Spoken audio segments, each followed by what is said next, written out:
for AXA. It just made And one a little more viable, given that this might sound biased, but it really does feel wasted. The show, on the other hand, I don't know. I really think since this is the first match of many in this league, Game 1 to Game 1 of Series 1 of potentially dozens, if not close to 100 games in total, parang nagko-comfort picks ang dalawang teams natin. And that being said, it feels like yung comfort picks ng Fly mas malawak. Because I think they've covered their bases already. The only thing that they're really lacking here is another gold laner, possibly. And maybe not even kasi ang dalawang corner nila Esmeralda and Ling. That's right. But they're lacking in range. So that might be what they're looking for here. A nice, maybe Farsa would be good. They've covered their bases already. The only thing that they're really lacking here What else actually is another support. This is interesting. Cyclops. I haven't seen Cyclops in many games nowadays. Alam ko nang bakit. Feeling ko Cyclops potential counter to Ling. Sorry, to Kagura. Kagura just got picked up. Potential counter to Ling. I have seen Cyclops try to counter Ling. So instead of leaving it open, they picked it up. It's interesting. Kasi Fly, yung Fly ML eh. Talagang sinisip nila, okay, anong kailangan nating iban? Okay, ano pick natin? Anong malakas? Okay, counterin natin yung counter. It seems like they're thinking on 3 or 4 different layers. And on the other hand, Axa, Tansui here, I think they're playing comfort. This is such a comfortable lineup, and whenever I see people pick Kagura, kahit sabi mo first half, second half yan, they're just usually so safe. So with that being said, ladies and gentlemen, we have to give it up here. The Memo Plus Gold brainy pick of this game, I'd say, would be the Cyclops. Sobrang 1,000 IQ nun. And this game is about to start up, ladies and gentlemen, before we go into our game 1 in this series 1. Watch this. So safe. So with that being said, ladies and gentlemen, we have to give it up here. The Memo Plus Gold brainy pick of this game, I'd say, would be the Cyclops. Sobrang 1,000 IQ nun. And this game is about to start up, ladies and gentlemen, before we go into our game 1 in this series 1. Watch this. Tough Mama! The home and kitchen appliances. Tough Mama! Maganda ang araw, masaya ang buhay. Cooking and living, simple lang. Tough Mama! Ang homebody ko, Tough And now Mama. we're moving on to the match. Let's get on to it. Let's get into the action. And of course, we're seeing everybody being spawned in now into the game. And let's take a look at what exactly both teams are coming in at. And we see that a pause is being called for. Let's wait for that to happen. And it looks like the lane phase, it is moving into your standard 1-3-1. Medyo 1-3-1. Yung backshow natin dito nakabantay lang doon sa kanilang orange. Okay, so this pause gives us time to understand what's going on exactly.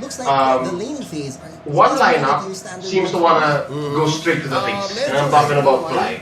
Fly is again, ML. Hindi lang sila ML sa draft. Okay, so this pause Because given, especially that Cyclops, I love it.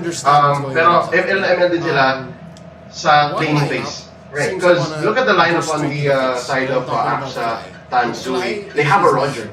Roger can snowball, but their tank, it's their tank that I feel like is lacking. Baksha is not a playmaker. Baksha is not an initiator. Baksha wants to bait you into fights that you have no business winning. And so that's where the Kagura comes in. They have a Roger. Yes, so you have the Kagura to kind of force these fights kasi meron siyang range advantage. And that being said, feeling ko ang gusto mong gawin dito ng AXA is to force fights wherein naka-isolate ang mga miyembro ng ng Fly. And then yung Fly naman, ang gagawin nila dito, pipili na ng lane yung Ling. Pipili lang ng lane si AXA is to check what, alright? So check here is going to find the perfect lane, and I think ang paborito niya dito is yung lane ng Tams. Bibisitahin niya dito si Replica, and because look, he's the most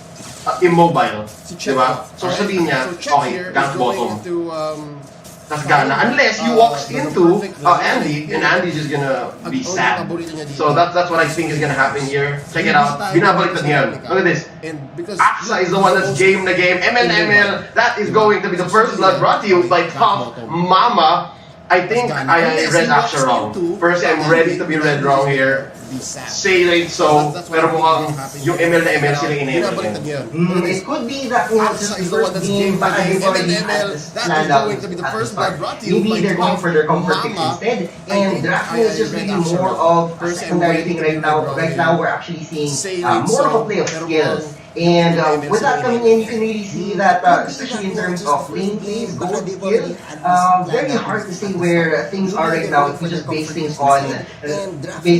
And there you go, you're able to see good skirmish right there, and I was able to quickly jump out. Not much engagement there. Let's take a look at the bottom lane where Tams is still holding on pretty well here, and let's see if he's and coming in, diving into 3 and 1 and goes down once more. They really like coming down here to the bottom lane, and Aksa is just really pushing for kills. Power diving left and right. This feels like it's a reversal of roles, and this is one of the best ways to counter certain strategies. What Aksa has on their side here, two things. One, malinaw kasi yung plano na gustong gawin ng fly. So nabasa nila. So instead of like playing cautiously, they instead try to overload that strategy. How? By being aggressive on that weak lane themselves. And to be honest, actually now, looking at it, since hindi ganun ka-aggressive si Check, it's going to be all the more easier for Replica here to bait out these surprise ganks, no, the 4-mans. So, perfect din siya actually target nung bait out kasi nga Tamsin eh. So you have a Cotred Inferno and you can go 3v1 at level 4, level 5 and you will kind of survive lalo na kung may kasunod kang back shot or lost, and of course Andy's doing fine. Let's see, Turtle Take. That's right, so they're doing a turtle take down, and turtle take down, that was of course brought to you by Cross Mama. Aksa just really takes uncontested. Even though here at the periphery you can see that Flying Sports is trying to, they see them doing that, but there's really not much they can do. Even if they try to jump in, they are unprepared to take in 3 versus 4 situation just like that.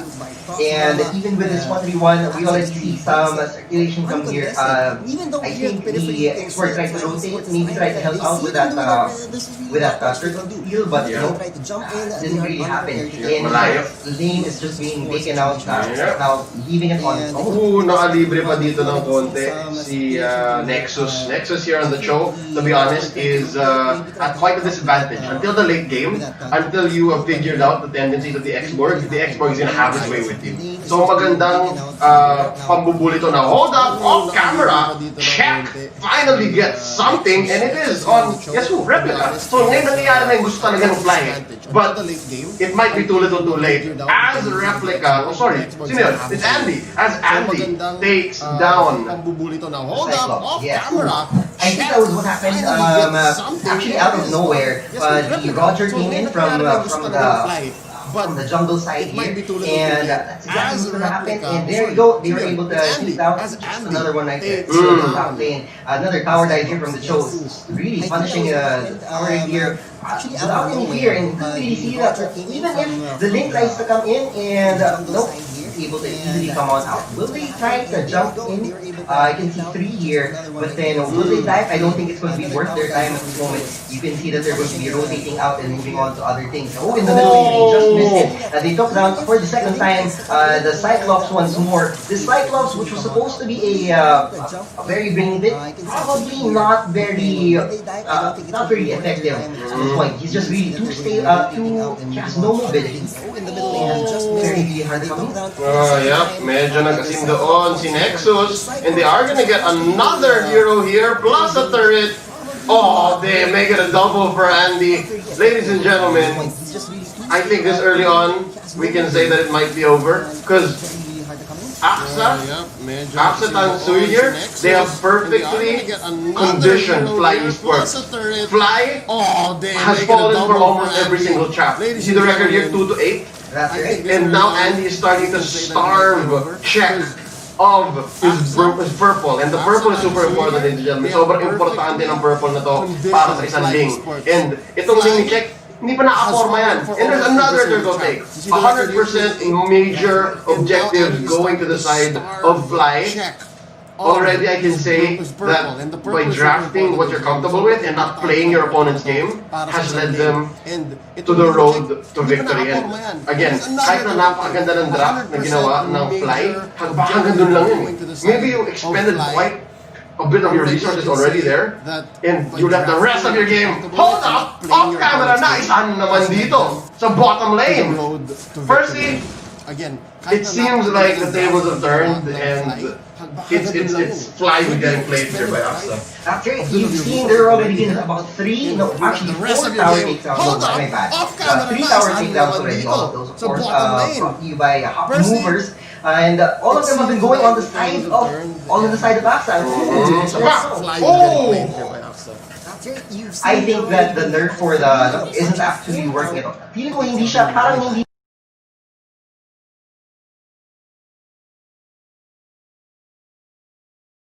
There's a lot on Virus's back here, on his shoulders, because Czech has already fallen off. I can say for sure Czech is in trouble. Czech is gonna have a super hard time, because oh wow. As I was just saying that, here, just starts going half off camera, pinabagsak yung nag-iisang insurance policy dito ng AXA. And already you can see how they have turned a disadvantage in the draft into an advantage. And look at this, pumasok si Czech, there's the Tempest of Blades, backing out, there you go, dropping the fire missile and the stakes, but no avail. Parang delegado to, Percy. I feel like AXA has to really pick their fights, and since mid has been penetrated, mas lalo na kailangan maghanap ng pick-offs, and I feel like between the Baksha and the Akai, between the Baksha and the Akai, parang mas maganda yung Akai. Because look, you can pop the Poisons, force these baits, and mas lalo na kailangan engage like this. But now Kazuma finds a nice lock. That was pretty good. Good stun right there, and pushing the stun out. Ultimate comes in. Akai gets taken down by the Roger, even though he was doing a lot of good stun there. Esmeralda comes in, takes out another, and he fires back. Gets fired back by the show. Of course, that was transferring into the link, taking out Hagura, instantly coming out from the side. He is pulling his weight here, even though he's been trying to get out left and right. This Cyclops really, how many times is it now? I think this is already his fifth now. He really has no mobility, and there's really not much he can do in order to counter it. Will the link try to call out? Nope. Instead, he will try to consolidate their gains right here. And for that 3 versus 2 exchange, I think any more of this in Fly Esports will not be able to do anything at this point. I think Fly is wasting Virus. They need to watch out and make sure Virus does not die. Like, kasi kanina nakita mo, di ba? Yun yung pinaka-perfect. Sports will not be able to do anything at this point. I think Fly is wasting Virus. They need to watch out and make sure Virus does not die like that. Kasi kanina nakita mo, di ba? Yun yung pinaka-perfect na situation para sa Esmeralda. You trap all of your opponents into a pit, essentially, whether it be the Lord pit, whether it be a purple buff, or whatever, like a little corner, tapos lahat sila bigyan mo shields, lahat kunan mo na shields. But even then, nakatakas mo si Virus just by the sheer luck of hold that big fight. Alright, so here we go. Akai is now spinning away. Of course, Expert spinning as well, trying to come in and use his skills. However, that's not enough. Cyclops goes down along with the X-Borg, and of course, the one who takes down that one is, of course, Andy on his. Andy taking down all of these fights. Wow, that's absolutely. I don't know. They just really gave that away 2 for nothing. This is the best thing that's happened so far besides the early 5 minutes of this game for AXA. Given that it's a free 2 for none, and yung mga na-knockdown pa nila, of course, you have an offlaner and you have the Cyclops. But to be honest, the Cyclops is slowly becoming diminishing gains, no? I think that was a thing introduced in the recent past, but hold up, nice check, taken down the Cho here, and that's going to be Nexus out, pero nangyari na eh. Nasaktan na sila eh, lumabas ni Lord eh. That's true. I think this is what they pretty much wanted. Initially, that was the idea. The Bling would just be coming in and taking out teams left and right. However, that's not happening. The rest of the team needs to make space, needs to give way in order for Link to make these plays happen. But if not, then he needs to be where the team fight is at in order to reinforce his teammates. But that's all they can hope for. It's not even a matter of making it kasi alam natin kaya niya eh, for sure. Ling is one of the, if not the most mobile carry in the game right now. Sans Fanny. Cross fingers ko si Fanny. And it's more of the fact na sobrang kunat lang din kasi ng mga hero dito sa side ng Aksa Tansui. And now they penetrated top, they penetrated bottom. It's a party inside Fly Esports base. Down goes Kazuma. Naghahanap pa rin sa pang-target. Ling going for the Tempest of Blades. Oh, he's gonna go down here. Oh, with just 1 HP and a dream. Nakalimutan batuhan dito ni Baksha. And that's going to be another knockout. Make that a mega kill. Is that a triple for Andy? It's a double for sure this time. And there's only one more. It's just check in the base because it's over. Game 1 goes over to Aksa. That was absolutely amazing. Everything I feel was in the tempo of Aksa Tansui. They were really moving in doing the right place, and as much as Fly Esports was just really trying to do their own thing, trying to fix things forward, it just really wasn't enough. So, man, what do you think about what are your other thoughts on the map? I think Fly made the right choices in the draft, pero nung linaro na nila, they did not expect Aksa Tansui to execute so fast. I mean, looking at these two lineups, maganda sana yung scaling maganda sana yung laning even. Because again, matchup-wise, if you're putting people in certain lanes, the Kagura versus the Cyclops, sure you have the mobility or the lack thereof for Tods compared to Kagura, di ba? But that aside, lamang on all lanes ang Fly. But again, it's that minute 1 or minute 2 decision where they went, padala tayo na 4 sa baba. And then it's over. I'm not sure the shot caller here is. Possibly it's the tank. Usually it's the tank for most games. So, I will play this safe and name our brainy good MVP, brought to you by Memo Plus Gold, as Andy. Right? Andy, the core here, the Roger, I think they are our MVPs. But maganda rin ang ginawa dito nung Baksha si Lust. Lust here on that Baksha was a very talented Baksha. Did well to counteract the lock-ins by Kazuma on that Akai. Pero ang hirap pa rin, hindi ko pa rin masabi. Because again, a lot of these fights, he wasn't even there. Yung mga bisita sa baba, sure there was some zoning, coming in for the role, and throwing out the shield, but really, this Roger almost played flawless. So yeah, that's my take. That is our MVP. I feel like the Ling didn't perform as much as he was doing his role. It was the right time at the right place, doing the right thing he was supposed to do. However, maybe he just really didn't have that extra push, which actually I think Moonton took away for last update. They reduced a little damage from Ling. Maybe that might be why he wasn't able to perform as expected. What I was expecting more here is the effect of the nerf on Tempest of Blades. They added a good 10 seconds sa cooldown ng Tempest of Blades, which I can say for sure, nakitang-kita natin. Kasi pag linigyan mo pa yun ng damage reduction, almost in a single team fight, nakakadalawa yan.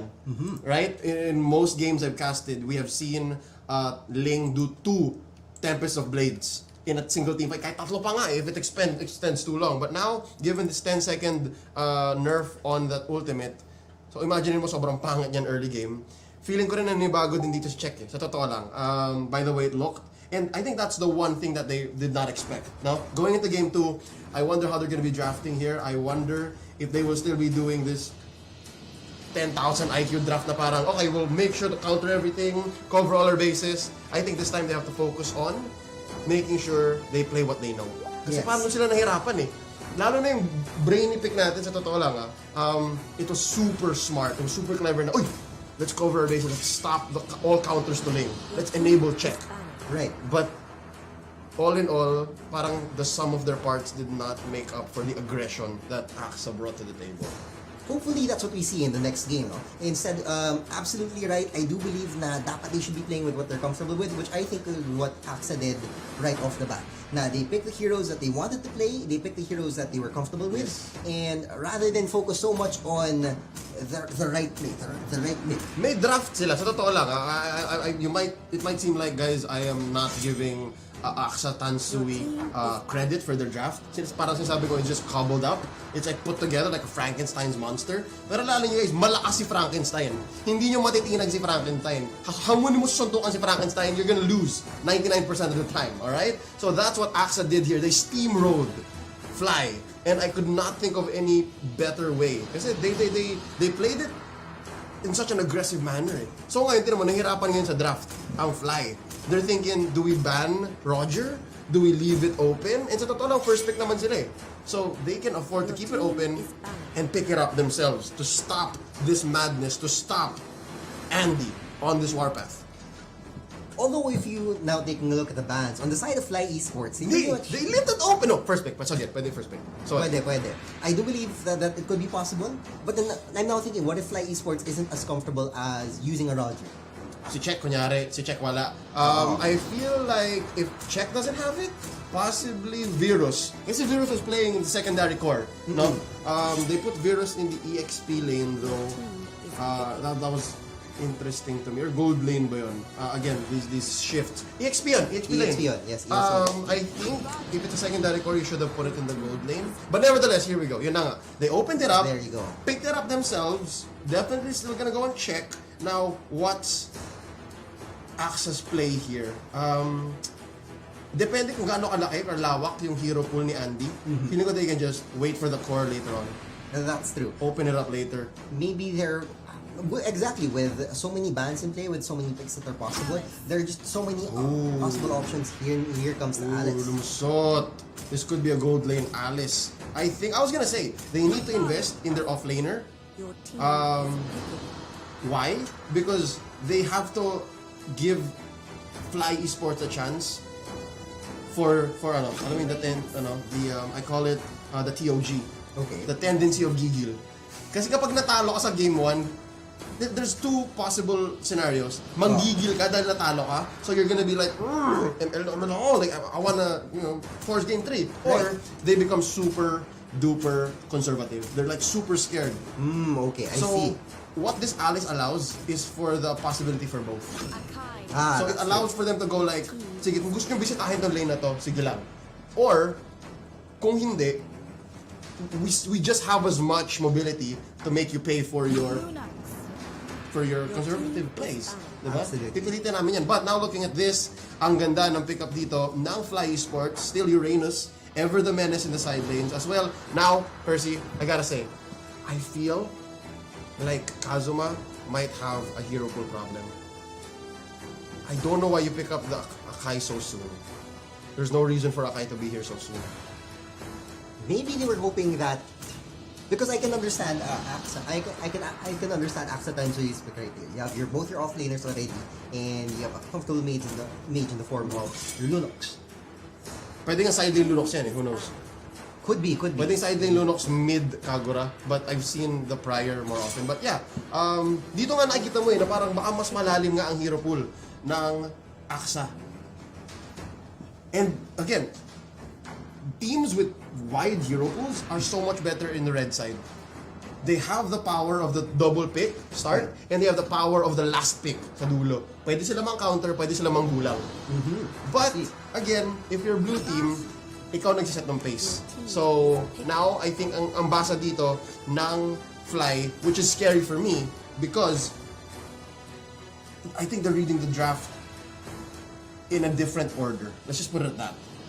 Walk me through one more time why this Akai pick is surprising for you that it comes out this early.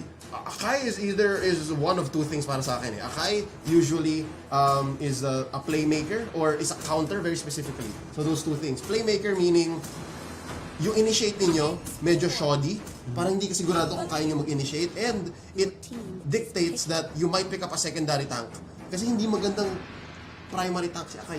He usually plays better with like with a jawhead on the side or like a side lane back siya. Parang ganon. Dapat dalawa kayong tank for really an Akai to pop off. That and it was picked too early. Usually, ang daming tanks sa meta ngayon sa totoo lang. But the fact that they picked it up early means they're afraid na baka maubusan siguro si Kazuma. I'm just assuming, right? But I hope that answered your question because I was gonna say, this Lancelot pick is pretty genius. I really like this Lancelot pick. And again, this is why I'm saying medyo mali yata yung order ng basa ng draft dito, ng fly, is because binanlin Link, and dami pang ibang open na course, right? We'll see if this pays off in the end, and if it bites them in the behind by giving them an 0-2 start here in the league. But first, let's watch this. Hi! By the way, Jimmy, this is Ano nga ba pangalan nito? May nakalimutan ka ba? Let's go! Wala kang nalimutan, ha? May nakalimutan ka ba? Babagsak ako nito. Oh no.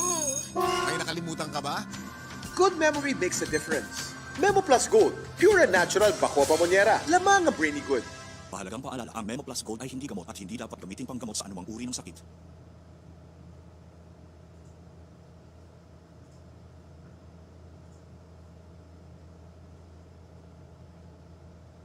Alright. Back to the game here. Let's name our brainy good draft pick. Brought to you by Memo Plus Gold here. Again, I was saying it's a Lancelot. The Lancelot. Sobrang na-open up dito ng Aksa, Tansui, yung carry nila, yung core. Because again, sure, you stole the Roger as Fly. You banned out the Ling, possibly still one of the best cores in the game despite all the nerfs Munton has brought upon this dashing young man. Pero may isa pang dashing young man eh.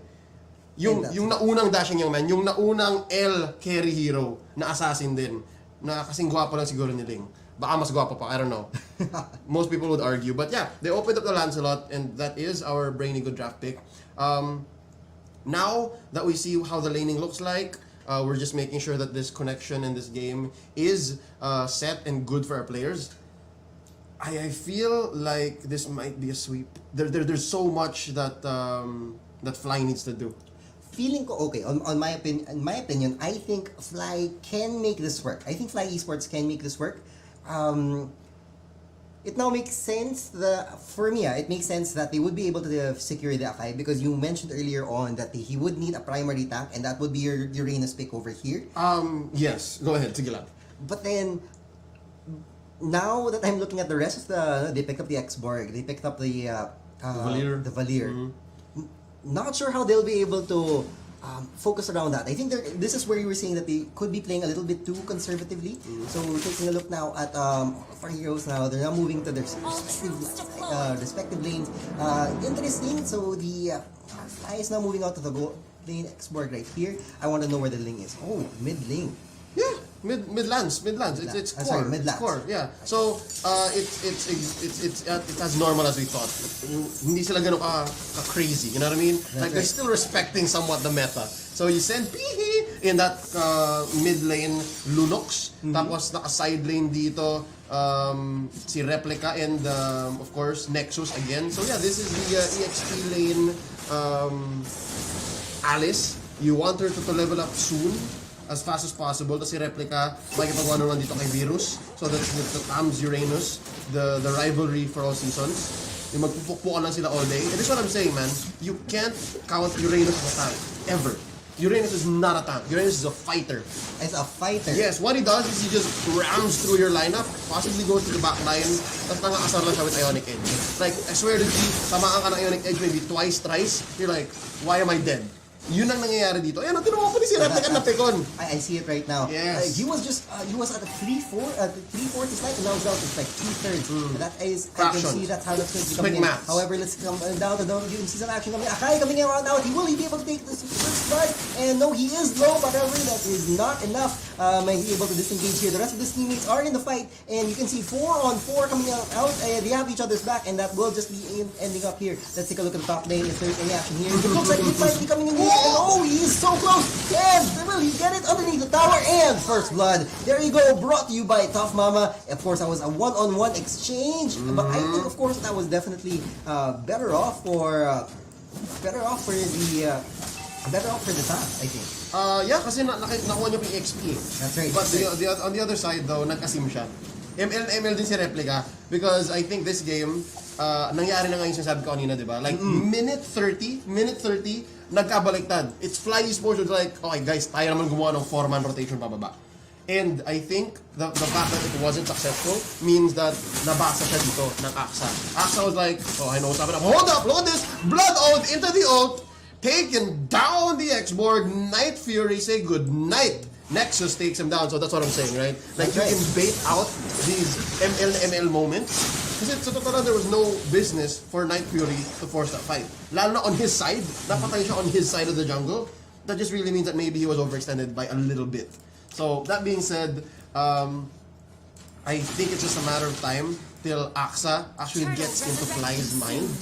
Or, you know, matilt sila ng konti dito, ng bahagya. They get salty enough for Aksa to just go for the throat. But the thing is, I think Fly still has it. I think Fly, they can pull it out somewhere here because you have to watch out for Tods on that Valier. Hold up! Mukhang nakaisa dito si Virus, that's what I'm saying! With that Ionic Edge and of course the Consecration, you are gonna win most fights. Anyways, Tods counters the backshot. And the Tams. You can push back the Tams and the backshot. That's right. And that was actually so close right there in the mid lane. The Lunox was actually getting by the skin of his teeth.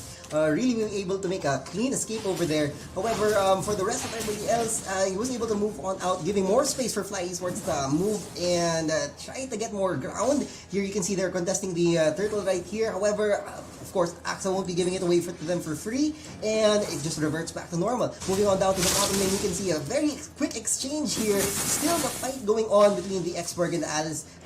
Will he be able to dive this one? But no, instead, the X-Borg is waiting on out. Oh, off screen, I was able to see that. Right here in the middle, the Valier was taken down. Even though he could do everything, bringing everybody down low, the Akai was just not enough to carry that one as well. And so people are disengaging from there right here.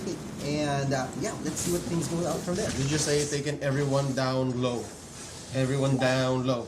That's a Todd's taking everyone down low. Is that a turtle take? Yes, by Andy. And there you go. Already we can see that there are some misplays being made apparent. Pero yun nga, no, the score now 2-3, definitely development, progress coming in from the side of Fly.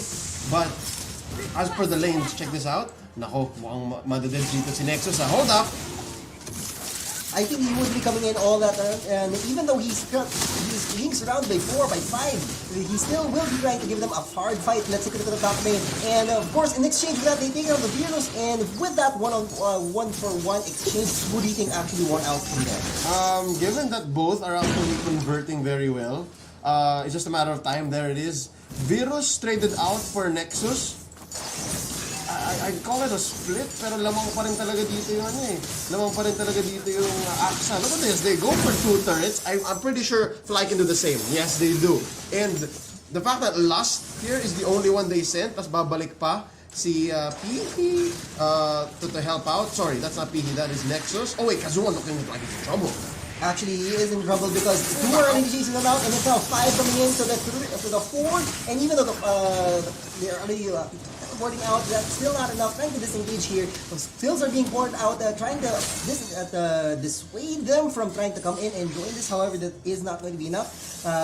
Indeed, they do disengage, and you're just going to be teleporting home. That's all it's going to end up in. This game is looking like now, Percy, 6 minutes in, it looks like Fly is stepping up to the plate. Diba? Parang nagpresenta si Aksa kanina, sabi niya, okay, ito yung level ng ML natin. Game 2, sabi ni Fly, kaya rin namin yan. But Aksa just, the same time here, ups the difficulty up to 11 na rin. So look at this now, it's 3-5, very close nets, about 2,000 again. I told you guys game 1, no? As soon as you break that 4,000 to 5,000 boundary in lead, dun mo lang talaga masabing na, uy, sobrang lamang na nito. So as it is right now, lumalaban pa rin talaga ang Fly. And down bottom, look to this, nag-ult na rin si Nexus, and Night Fury might just go down. One more hit, walang glowing one, throws out the blood flow, looking like he's in range. One more basic, looking for it, oh, gets pushed back. But look at the back. Si Tads, bumagsak na rin. Ooh, there's another one! Kazuma survives. There's the Phantom Execution, and one more basic. That's a double, I believe, for the Lance. No, it's not.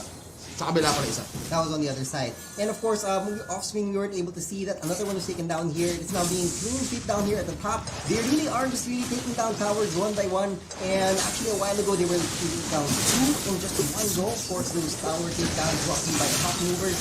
And now we have another engagement right here. So really bringing on the 4. They are absolutely stuck on in.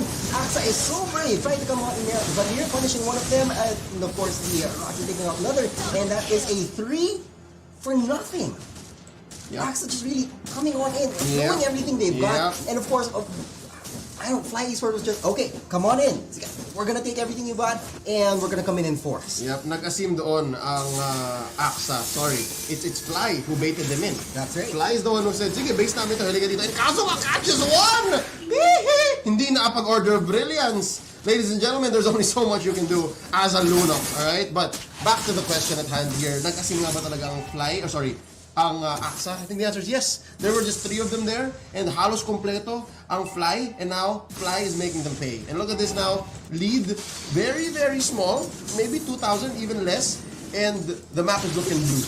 So this just shows that Fly is learning from their mistakes, and I think they need one more big team fight like that. One more, how do we say, good trade, wherein walang nakuha ang Axa, or at least it's a 3 for 1 plus a talent.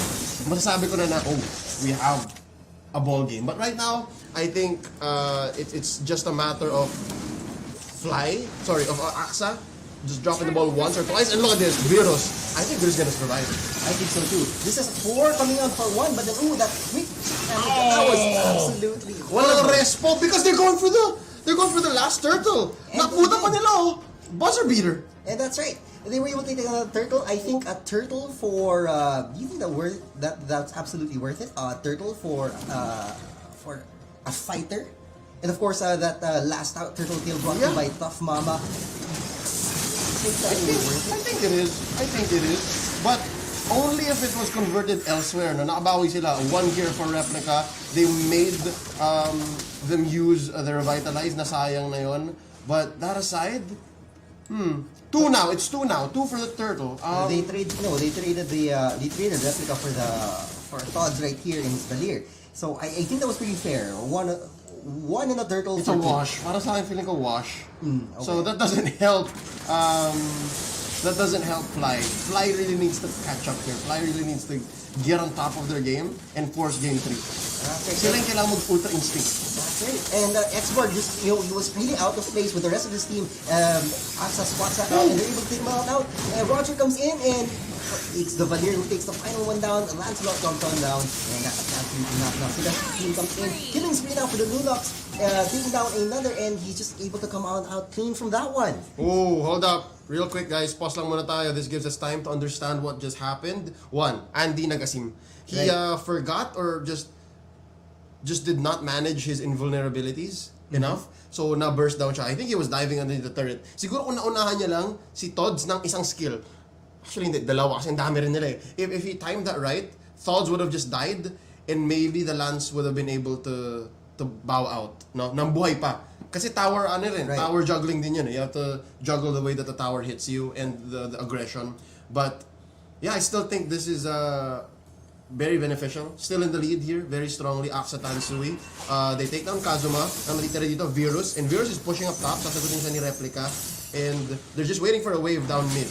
They're waiting for a wave and then they can push. So Lord is coming up now very, very soon. 30 seconds, give or take, I see. Ang ganda talaga na position ni Nexus. I really like how Nexus has been playing. Despite being pinned down earlier, napakasakit nun. I do think the Alex is just gonna get stronger lately from now on. I think so too. He hasn't been on the side of the Alice. He's going pretty well. KD nga right now 3-1-2. He's just really going anywhere and everywhere he wants to go. Solid na 3-1-2 yan. That is, guys, 3-1-2 usually it's not impressive when you see it. Pero sometimes the way that games play, hindi mo rin mababasa sa numero eh. Sometimes it's intangible and yeah, that's how Nexus has been playing so far.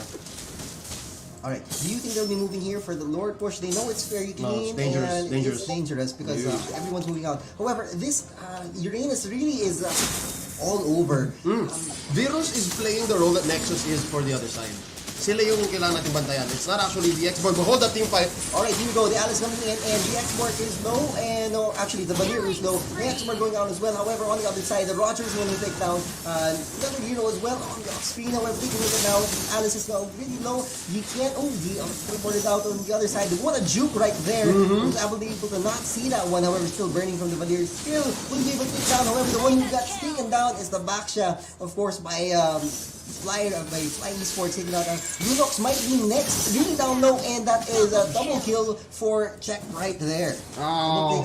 And you see the Alice trying to come on in, supposedly to reinforce that one. However, that was absolutely not enough, a little too slow coming in to reinforce that one. Of course, he teleported out, he was already slow. Taking a look down at the range, they're going to be going on one-on-one here. However, I'm more interested in this fight for the Akai, trying to catch out the Alice. Yeah, actually now, looking at it, Kazuma on this Akai is a pretty good counter to Nexus. Kung mahuli niya, kung ma-Beyblade into the wall niya. The B to the W.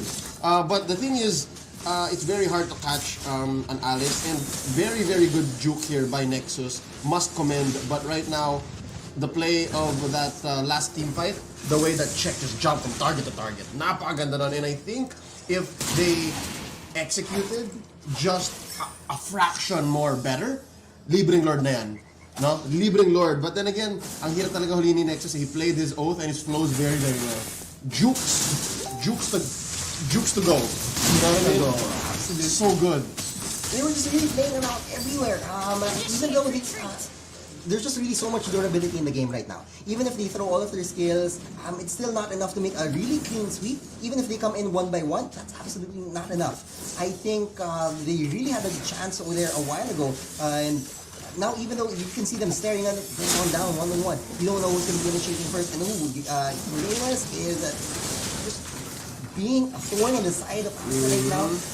Really trying to force them on out, trying to waste and use their skills. And then I believe if the time is right, that's when Fly Esports will be making use of that opportunity you were talking about a while ago that they're trying to make. Yeah, somebody here needs to build more Durances. I don't know which size. Oh, there you go, Kazuma. Defensive. Beyblade out. That's going to be a retreat. Oh, nice setup by Thods here. I was gonna say, they need to start building Durances, and they need to start building... Oh! Nexus, very angry. Major violence, ladies and gentlemen. Papasok dito ngayon si Andy. Looking for one more. That's gonna be Checkmate. They get him out. Flame missiles. That's gonna be Kazuma down. Oh no, Andy looking like he's gonna go down. Core on core, mga kaibigan. That's a double for Check. And the Poisons pop here by Lust, looking for a target. That's not going to be enough. This is very dangerous. I can sense the desperation here in in Axa. Axa Tansui, they know that they're in trouble. You know why? Nag-split push sila. You know why it took so long for them to engage here? Why? Kulang sila first. Kulang sila. Replica was down bottom pushing. I think also to the other side, they were trying to chase Viros. I saw on the screen, Viros was bringing the entire Axa all the way to the top lane, and he just left the rest of his team down. That Lord, of course, they had the opportunity taken down by Fly Esports, and that Lord kill was brought to you by Tough Mama. Oh, wow. This is just a show of force here by Fly Esports. Force of will. This is just them showing the never give up attitude, and it works. Sobrang dali. It's the first 10 minutes of this game the first 10 minutes of the game, it literally could have been 2-0. But now, I'm potentially seeing Game 3. It's all the more it's inevitable. Game 3 is now close to inevitable. And there's not even an immortality, so that means Check here is just going ham. Check can do whatever he wants. Well, not really. I think it's a lack of pin down. That's what it is! Maganda yung lineup ng Axa. Only if they were baiting, and that's the only thing they're doing. But now, they have to shut down Check, and they have no real CC for it. Alright, that actually makes sense. And here you can see that they have no way to stop Check, and they just really come on in.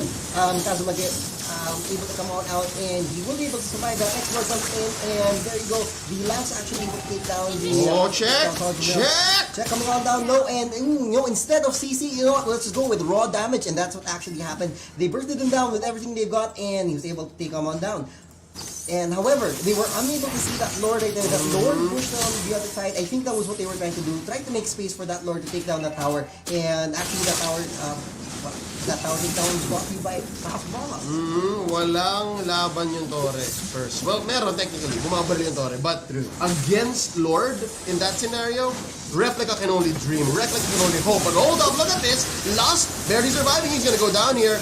Replica, though, taken down one. Can they get another Night Fury's in trouble? He does have immortality. No more Pyraga armor. They pop it. He's not gonna survive this. There's no way you can survive this as an X-Born. Kinapasabugan. Replica takes him down. Kazuma getting caught out. It's 2 down. 3 defenders here left. 4 fly. Kazuma gonna be the next victim here. Papasabugin mo siya ni Replica. No, he survives. Check, you're looking for some targets. He's got 1 on. Oh no, si Check ang babagsak! Run, Check! Run! Ah! Nice push back here by Tods and they disengage. That was absolutely tight. You know, I think that was a problem with Flying Sport. They just keep coming in one by one on one. Umo-audition. Yes, oo. Parang pinipilaan. Next. One again, next. Next now. It's like, Mr. Andy will see you now. Parang ganun. And that was exactly what happened. They just chose their targets one by one. They started with Kazuma, then they moved on to Virus, and so on and so forth. Check was so close. He was so close to being the next one. Yeah, this is what I'm saying, man. I think if you build up enough tanky items, either way, it's tanky items like Dominance Ice for or like Wind of Nature against Check, or you build Durance and you build Deadly Blade against heroes like Kazuma and Virus. Then you're gonna get there. Eventually, you're gonna overload what this team has brought on it. Oh, as I was saying, that Virus gets picked off. Man, what was that? The second or third time na si Virus mag-isa? Yes, that was actually many times already. Virus has been, I think that's what he's been trying to do. Oh, but that's his job, kind of. You can't blame him. It is. He's been trying to create space for the rest of his team. However, if he gets picked out in the process doing that, it's going to be very workout. However, this one, actually got the back shot was taken down. Actually, he was about to be taken down, and now he actually does take it down because he was left on his own. However, the bottom tower goes down as a result, and that tower brought down by Axa was actually brought to you by Tough Mama. Bayad na bayad. Bayad na bayad dito si Lust. Sa totoo lang, like, the way that he popped his immortality, I think the only thing missing was the Puissance. Naka-cooldown yung ult niya. True. But that aside, they could have made that last a little longer. last, pun intended, all the way. Could have literally been another turret for sure. Or an even safer Lord take. Right? But, that being said, nag-aantay na dito yung Fly. Nakaabang na to.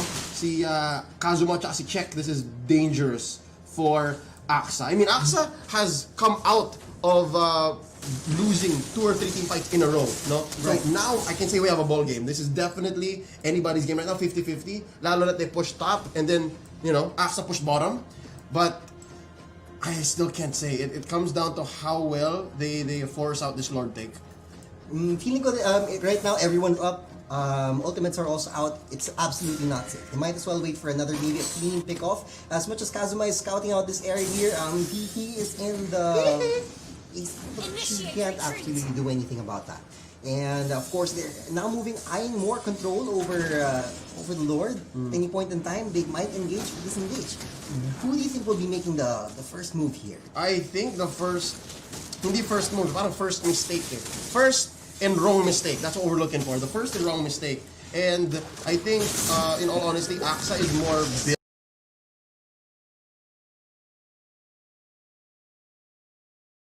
to bait out.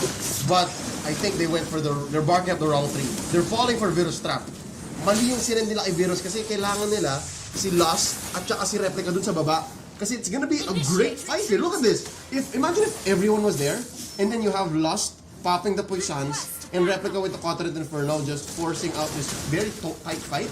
Sobrang sakit nun, lalo na kung may Lord. But as I'm saying that, it looks like mas mababa ng HP bars ng Axa. I don't know, Percy. It's hard to say. Hard to read. Oh!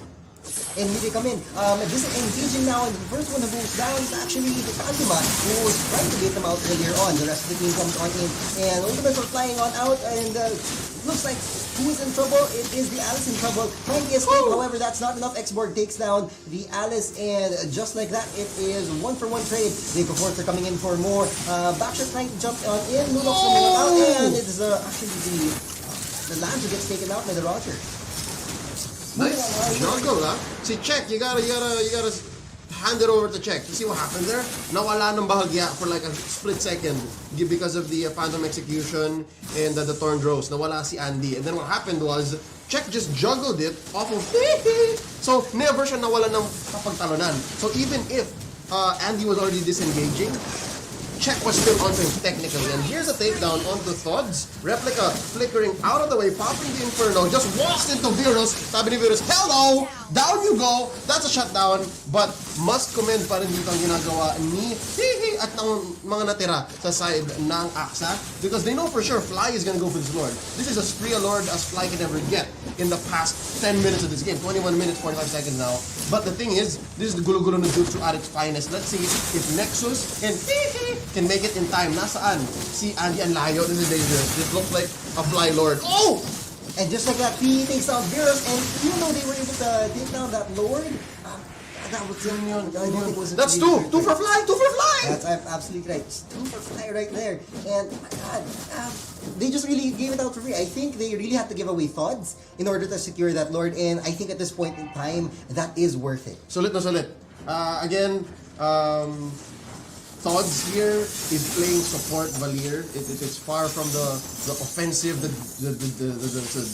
mad Valier, the angry Valier. But it's what's supposed to be, right? It's what you're supposed to be doing. You're pushing back Replica, you're pushing back Lust, and you're laying down the damage. But as we speak, lamang pa rin na konti yung gold ng Aksa. But man, Fly owns the map. It's all blue. And they sent Lord again in that very, very dangerous thing. Kryptonite lane. It hurts. Kung may lumusot dyan, it's over. And they defend it. But that means both mid and bottom are pushing. So it's more damage control right now for Aquanet. I'm trying to see what happens here. Expert trying to force him on out. Used up his ultimate. However, and he's now backing on out. You can see he's trying to fight on the 5. I don't know what he's trying to do. Maybe he's trying to buy time for the rest of his teammates to come in. And you can now see that everybody's move centered into the mid lane. One went down now. The Fal's trying to move on to the bottom lane with Virus moving on out in the Uranus. And the Lance trying to shoot him around, but then nothing happens. He's just really too tanky at this point in time. And of course, they're trying to contest this mid lane. Whoever wins this new fight could possibly win it all. Or they're actually trying to come on out. Skills are flying on out here and there, trying to disengage. Now 4-on-1. Where is the Uranus? Uranus on what? Yuma comes on in, and the expert also comes on in. They're able to rush on out exactly what happened. Check was able to take down Lunox, and he's absolutely gone. The rest of the team is coming on low.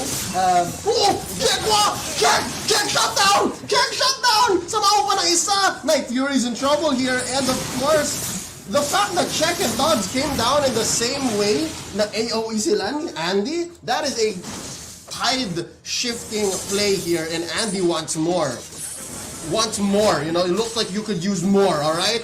If you know, you know. Look at the KDA on Andy right now, 6'5", 11. Baka mag-double-double pa tong batang to. This is ridiculous. I feel like this is prime time for Fly to start mounting a defense because Aksa can smell blood, man. Aksa they went 3 for 1. That's right.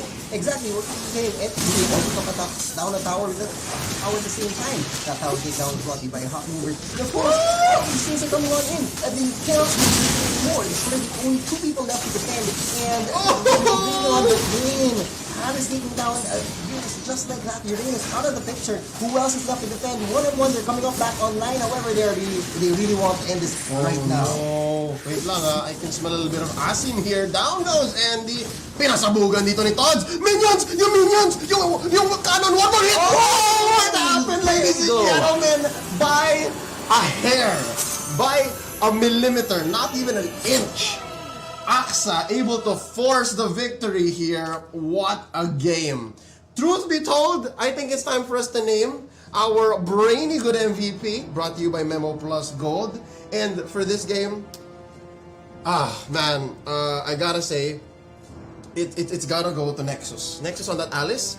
Several times this game, one, guys, maalala nyo yung first Lord fight, no? Yung nag-switch siya nung flow pabalik. Right. That's one reason why I think this player is such a mechanically gifted player, and I think we'll give him the MVP here. But on the other side, I think we can just give like an honorary MVP, right? I'd like to do that. So I really think Check really did so great. Check is amazing. Check Check is a carry that's like kailangan niya lang talagang he needs to feel the heat.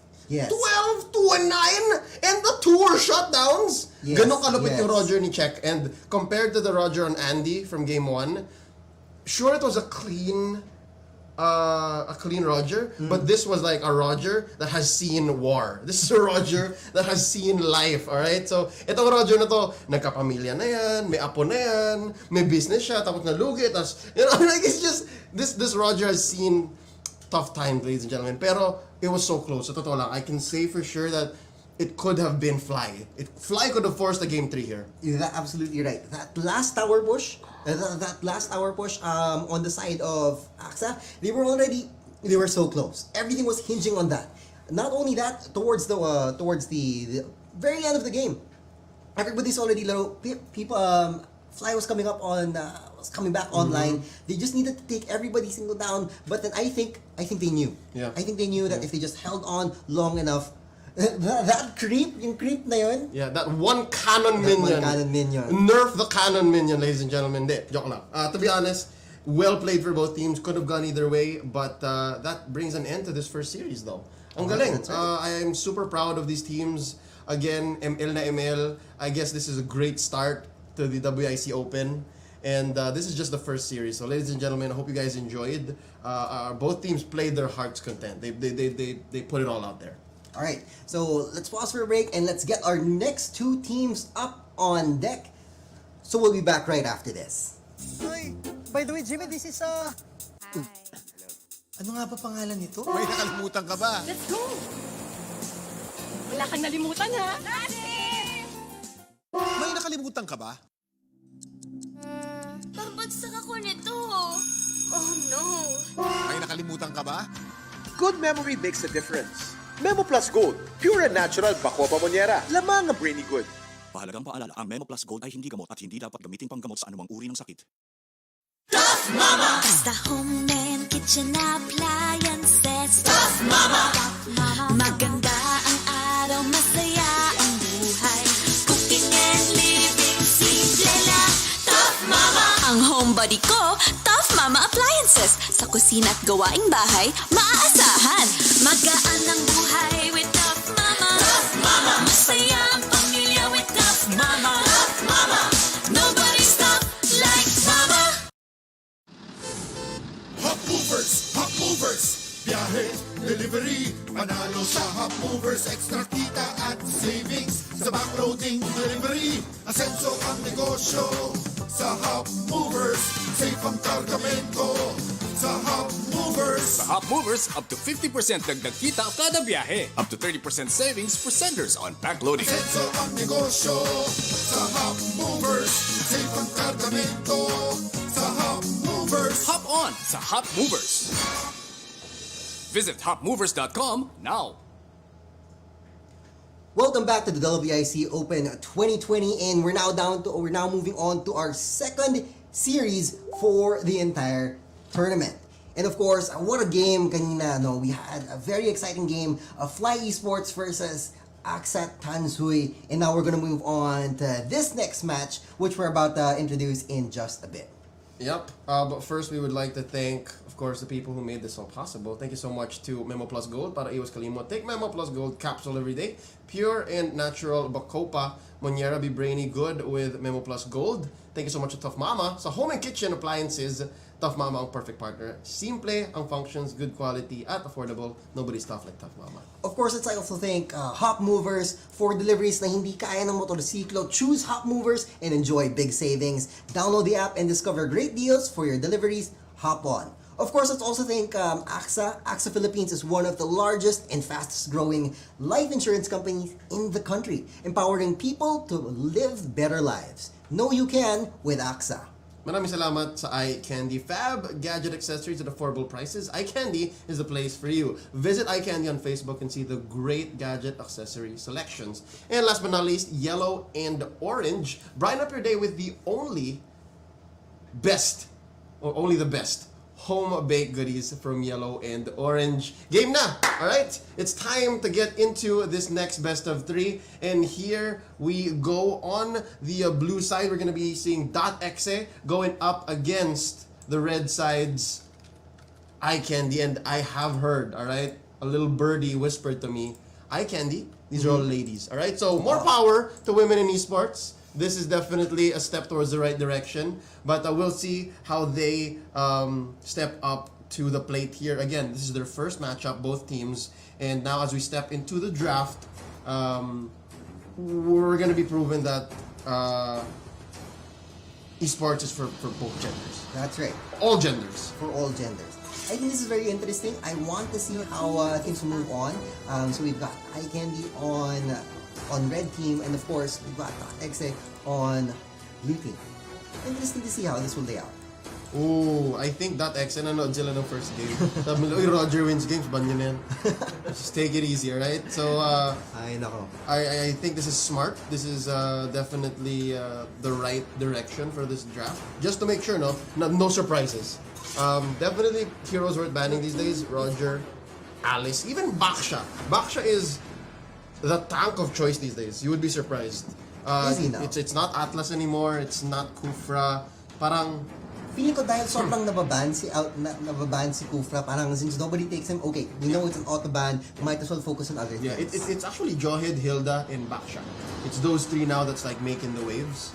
So that being said, we can expect that these two teams are going to be banning those heroes, or at least watching out for them in the draft. So we saw game 1, Hilda for sure. Baksha parati pinipili ni Lost. Now here, are we sure that this is a different team? It's the same yung ban nila eh. You look at this, right? I guess this just shows that there is a developing meta, and it's a very strongly developing meta kasi nagkakaintindihan yung mga teams now. Barats, Roger banned out by .exe. You have Eye Candy banning out the Lancelot. Oh, sorry, the Ling. Sorry, that's the Ling and the Helkert. First pick though, Kufra. Alright? I like that Kufra is making a comeback because a really good mechanical Kufra is something to behold. Parang core yan eh. Yung Kufra na magaling, parang core na yan. Totoo lang. Scary. Absolutely, and just like what you've been saying, we haven't been seeing many Atlas, and here we go. I think Eye Candy is going to pick up the Atlas. Interesting to see how they're going to playing with this one, Yes. especially since there's a Kufra on the other side. I was gonna say, there's many reasons why a team would pick Atlas, and many reasons why Atlas has fallen off favor, right? Right. The meta game has slowly shifted away from CC, but you can play that meta eh. Pwede mong laruin yun eh. Ibig sabihin, okay, alam ng tao na walang CC. So what if we slowly introduce CC again? So they have to answer back. So I think Right. that's what Eye Candy's thinking here. But they as well pick up a Valir. I was gonna think that if you pick up the Atlas, samahan mo siya ng Valir. But now, there's an opening. After they pick up the X-Borg, samahan mo siya ng X-Borg. Okay. Right? It's gonna be Atlas X-Borg, but this opens up a nice opportunity. Eye Candy, I hope it's in their hero pool. They should definitely pick up the Yuzhong. They need the Yuzhong in the side lane para mabulit ang YSS. I think that's also what needs to happen. Although I haven't been seeing many Yuzhong picks in the past couple of matches actually. I've been watching some games, and interestingly enough, this Whoa! Oh, there you go. I was gonna say, crazy nun. Double hard tank. Kasi what's cool about Johid is Johid actually has some sort of initiate. Johid is much like Kufra, is now played more of it in a support tank role. Pero pag magaling ka, if you can catch people off guard, there's definitely source of damage there. You can definitely turn the tides of battle. So I'm liking this more than the Lolita. Medyo delik yung Lolita. I think that was a fake out. Like, oh, you think we're gonna go with Lolita? Oops. Pump fake. Yeah. Ankle breaker, like, uy! Kala mo lang yun. And there you go. They're banning out the other option right here, taking out the Esmeralda. I'm sure I wouldn't want one. Yeah, secondary core, very dangerous. But a smarter ban would have been a mid hero. Wala pang support on both sides. Actually, may support na kasi yung kabilang side. May support na yung Valir. So if you banned out maybe the Farsa here or the Selena, that would have been better for Eye Candy, I think. But then again, that's what's so nice about this meta game. That's what's so nice about a developing scene here in the WIC Open. It's so open. Now, hold up. Does Does .exe know something that we don't? Bakit sila nagban ng Hanabi? Parang targeted yun eh. I feel like they know someone in iCandy likes Hanabi, took it out. You were saying earlier on, we don't really see many Hanabi plays nowadays. Absolutely right. I think they know something. Something is up. Or are they trying to prevent something from happening? Hindi. Yung prevent something from happening, again, we spoke about it when the show started, man. Mas viable pa si Layla at Mia kaysa Hanabi. So, the only other reason why they would have banned it here is a comfort pick. Now we're down to the last picks here. Double for .exe. They need... Hold up! They need, like I said, a mid. And double fan nila sila dito ah. If anything, triple core. How do you feel about this Fanny pick here in the... I just want to know your thoughts. Even in the professional scene, I'll be real with you. Ang daming nagsasabi, may mga kuro-kuro, you know what I mean? May mga bali-balita, may mga bumubulong na Fanny daw next meta.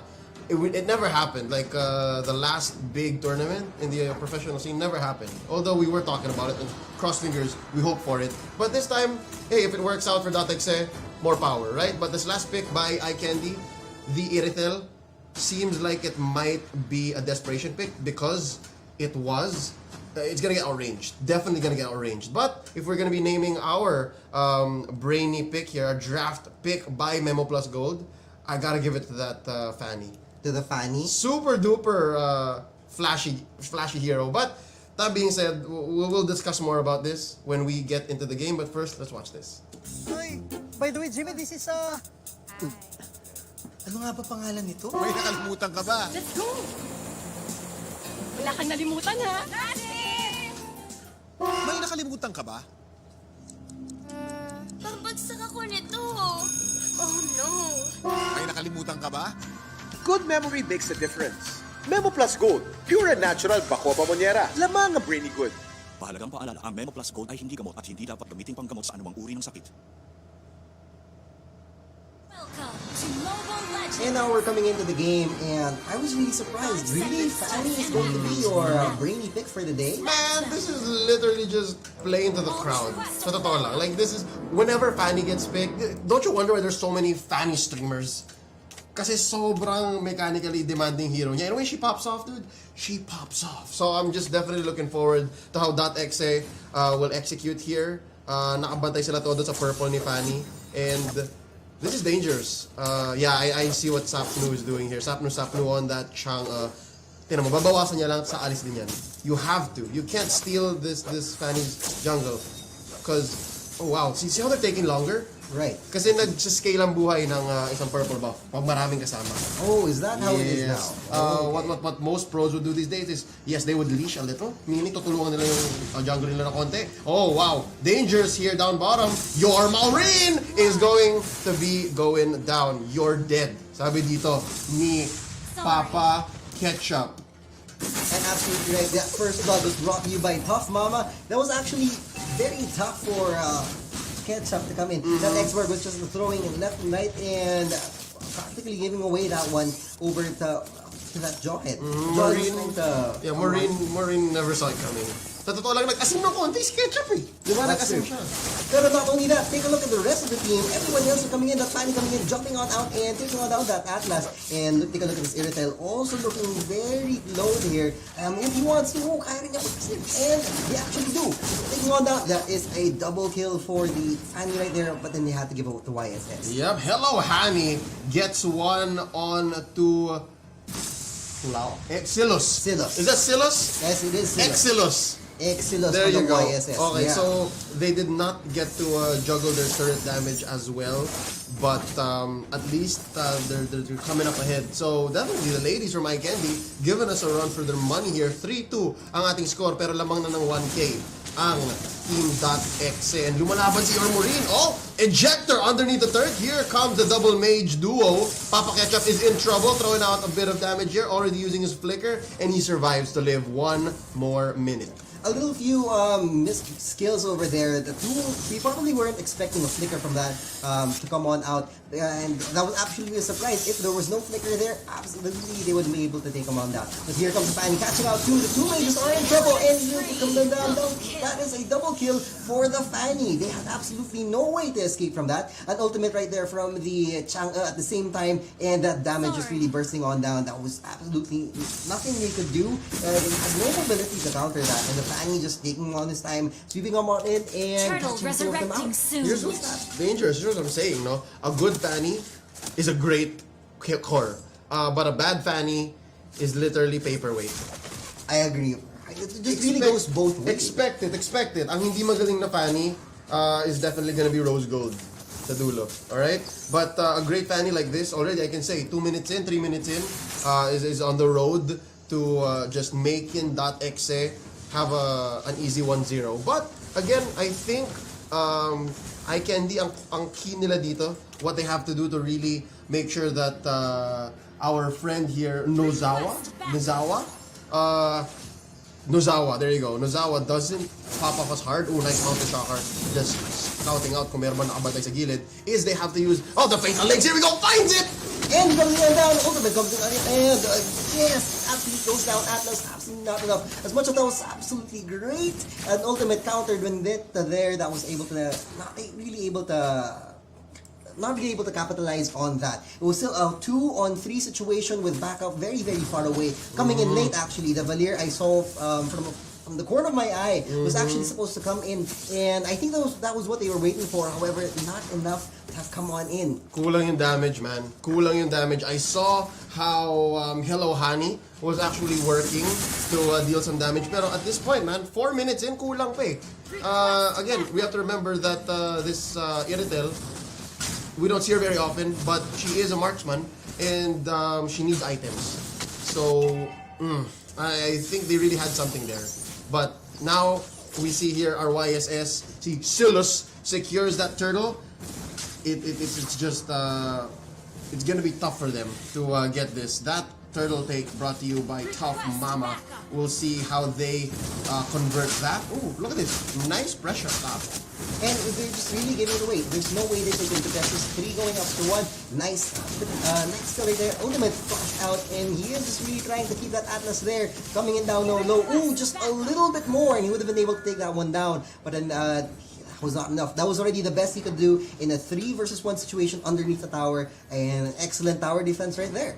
On the other hand, a tower takedown, another takedown right here by Papa Ketchup. Of course, that tower takedown brought to you by Hop Movers. Will they be able to take another tower down here? You can already see 3 coming on it. Kufra charging in. Will they be able to take down the Irithel? Irithel doesn't really have his ultimate ready at this point in time. Actually, he actually does. We can see Hello Honey is ready to jump on out at any point in time. However, the Atlas is coming on in to defend this one. I'm more interested to see what's happening here. The Fanny is actually trying to catch out the mages right here. But nope, no dice for him. He brought them down low, but then they were just really ready for him. Nozawa here is aware. I'm sure aware naman si Nozawa. Alam ni Nozawa na, nice jump in here by Bay. Jumping in, control. Takes down Bubbles. Pop! Dito ang ating Lunox. Nozawa really was looking for that. Nozawa's really, he already knew that, he's definitely going to pop his ultimate. He's going to have a few seconds of invulnerability. I want to be there when he catches him on now. Montalbay, pump fake lang si Montalbay. Nakita mo yun, max range Tyrant's Revenge. Tapos, papasok lang din naman pala dito si Nozawa. That was very smart of Montalbay. And that one victim, sobrang dami nagastos sa skills. So, totoo lang. Nice last insanity jumping in. And finally, they get the knockout that they were looking for. Montalbay gets one off camera. Down goes the Valier, and looking for another Fatal Links. May items ba si Hello Honey? That's what I'm asking. I think they should just play it safe. Force it into the 9-minute, 10-minute mark, and let Hello Honey farm. Kasi 2-1 na yan. 2-1 yung Iritel. That's right. They could be maybe that's what they're doing right here. Trying to make space. Excellent ultimate from the Atlas right here. Bring him down to the tower. However, that's not enough. The Atlas is active now. Godlike. Chang'e popping out the ultimate. Lunox is just really too soft at this point in time. Able to actually soaking up all of that damage. And while the rest of his team is able to defend this one, even with an excellent with an excellent defense right there, a nice ultimate placement. This fan is just really too strong. The damage output is absolutely insane right now. Nobody can tank it. Nobody can take it. Yeah, no, nobody except for maybe yun nga, si Watatsumi and maybe your Maureen. Those are their only outs. Kulang yung stun dito ni Wicked, and of course Bubble Stark. All Bubble Stark could do really is hope for a nice Order of Brilliance. And look at this, Silos, very sneaky. Silos, what are you doing? Silos, tumayo lang doon yung YSS. He was stunned, absolutely stunned. Isipin mo, skills right there, and 4 people coming in for you. Of course, you have to go down. Now, double kill coming in for the Lunox, absolutely because they were stunned. He could not do anything. Off camera, we were able to see that the actually just a little bit off the edge. We were able to see that the Nozawa takes down one more, the Irithel actually. Not a double. And pero nakapag-push dito si Papa Ketchup. that's true. He was able to push down this. He now has 2 tower takedowns already here. That's his second tower in this lane, and maybe that's where it all went. Space created, and he's looking to take his third one here, and very easy tower takedown bottom by Hop Mover. And now, legendary double kill for Nozawa, taking down 2. Really diving into the towers. Absolutely, hindi talaga natatakot sa kahit anong towers yan. Wants to just come in and take those easy targets. To be honest, I still feel like .exe could have played this cleaner. There's a little bit of a messy streak. Parang minsan makikita mo pipilitin lang nila eh. And I think the key here for Eye Candy is to make the most of that. I think you see the few kills that they have here on the Lunox. I'm sorry, her name escapes me right now. And of course the kills on Maureen. No, not Maureen. Hello Honey are off of careless engages. Pinilit dito. If you guys remember, .exe pinipilit nila minsan yung team fights. So I think even if you don't pin down Nozawa, even if you don't pin down the Fanny, you can still kind of farm out kills and get to a point wherein your marksman is inevitable. So totoo lang between YSS and Irithel, I think a fully kitted out Irithel definitely has a chance. Her kit is just so much more focused, so specific, and just honed in on dealing damage, shedding armor. Pero yun nga if you come down to it, that's more damage compared to YSS na medyo may utility. Pero the problem here is getting there. How do you get to a fully kitted out Irithel? Yeah, point A to point B. Yeah. And on the other hand, YSS is able to take his utility from the start to the end. Whereas Irithel, you would really have to wait for the Irithel to develop. If anything as we jump into this game, medyo baliktad. I was hoping that the Irithel is on .exe side, and then you have YSS Lord, on resurrecting soon. Eye Candy's roster para kita nila kung nasa yung fan. That's so right. that they can track Nozawa, but it's the other way around. So all the more, mas lalong bulag dito ang side ng Eye Candy. I think that's what they were trying to do. They already saw this coming ahead of time. They wanted to let this Fanny have more freedom around, and the only way for that to happen was securing that early YSS. Yep. Talino. Maganda rin yung drafting skills ng .exe. But so far, I think he's giving them a run for their money. 13 to 4. 9 minutes in, hindi pa naman butas ang side ng Eye Candy. I still think they can play on inevitability here. They can force out their cores to really make bank. And Watatsumi, she can die, for sure. She can die. This Atlas can just sacrifice themselves.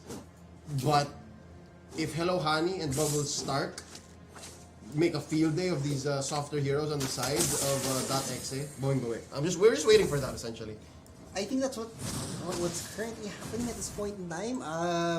Yeah, they're just really waiting on more opportunities to come. They're moving as groups right now.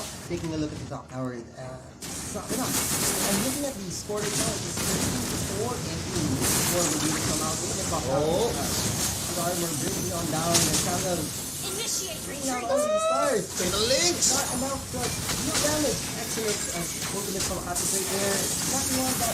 One out, and Kufra will go down. Oh no, here we go. Naka-double na nga dito ang ating Lunox. But here we see, finally going online, it's the YSS. But this is what I'm saying. Percy. If you're careless, Bubble Stark and Hello Honey, if you give them an inch, they'll take a mile. And indeed they did. 1 for 3, and walang nakuha ang .exe. What's happening? I think it's because they were. I don't know, yung sa nakikita ko, they were just really so far apart. And this is where you're saying that the Irithel is really coming online right now. Taking a look at the items that the Irithel has. He's really already on. He's already 3-4 items down, moving on to his 4. Everybody's really... This is what's happening. They're already creating opportunities for the Irithel to make it. They were creating space earlier, right? They were looking for space. The carelessness from .exe, that's where it came from. They already have space. They have a 2-bedroom condo in the land of Dawn. That's what's going on. And that is actually a lot of space if you think about it right now. Pretty big, yes. Sobrang dami, and what is the response of even though you can see that they are moving both on both sides, you can see that .exe is securing space also for the Fanny, securing space for the YSS, taking on their buffs. At the same time, the same thing is happening on iCandy. You can see that they're just really creating space and defending their cores. It now boils down to what will happen in the Fights here are going to be super duper reliant on .exe initiating properly. Kasi kung magkamali sila initiate, Watatsumi, they're walking into Watatsumi's desires. Diba? Kanina, I think, of all the good fatal links that Watatsumi has done, most of them were not even her decision. They were just like, uy, nandito na sila, fatal links in. Hello, honey, bubble start, kayo na bahala. Right? That's what's been going on, and I think they do it one more time, and this lead, and this 4-2-3 Hello, honey, could just pop off, and now, nice engage. Dropping the shower, the meteor shower, picking off one more. That's the Valir. The Valir actually wicked. Chang'e was just really bursting on down just at one single tower, and sinalo talaga lahat. And now without damage being here, they'll have to rely on the Irithel to deal on damage, and now they're going to be moving on the tower defense. They're just going to be really waiting for somebody to come on and jump in. And I think .exe, what they should take advantage of here is the fact na pwede silang magpilit mag-lord. You know why? Why? They have the vision of YSS. Silos can just split push or even take lord. Tapos kapag naramdaman nila, oh wait lang, nawawala sa mapa yung iCandy. Alright? They can just pop the Mountain Shocker and see where the ladies are. Like that, see? Babantayan nila. I don't know why they popped it here. For sure, Mountain Shocker doesn't have that long of a cooldown. But the thing is, they could have used it for actual vision. Medyo alam naman nila kung nasan eh. Dapat kanina pag blind. I think I know what he was trying to do. He was going for the purple box. And as you can see, nakuha nga niya even though Steal! Yes, the he was steal! stealing the purple box. I think that's a waste. Well, there is cooldown reduction there. But I personally think it's a waste when they could have made bigger plays. Alam mo yun, they could have gone for the Lord. Or they could have split pushed, forced it, and then gone for an advantageous position kasi nga meron silang meron silang vision advantage. And here's another thing. First, here's another thing. What they could have done, and what they could take advantage of is the fact that the girls are not splitting up. That's right. They have to go all in. They have to go together, and you're absolutely right. Combo. That's exactly what's happening because they cannot afford it.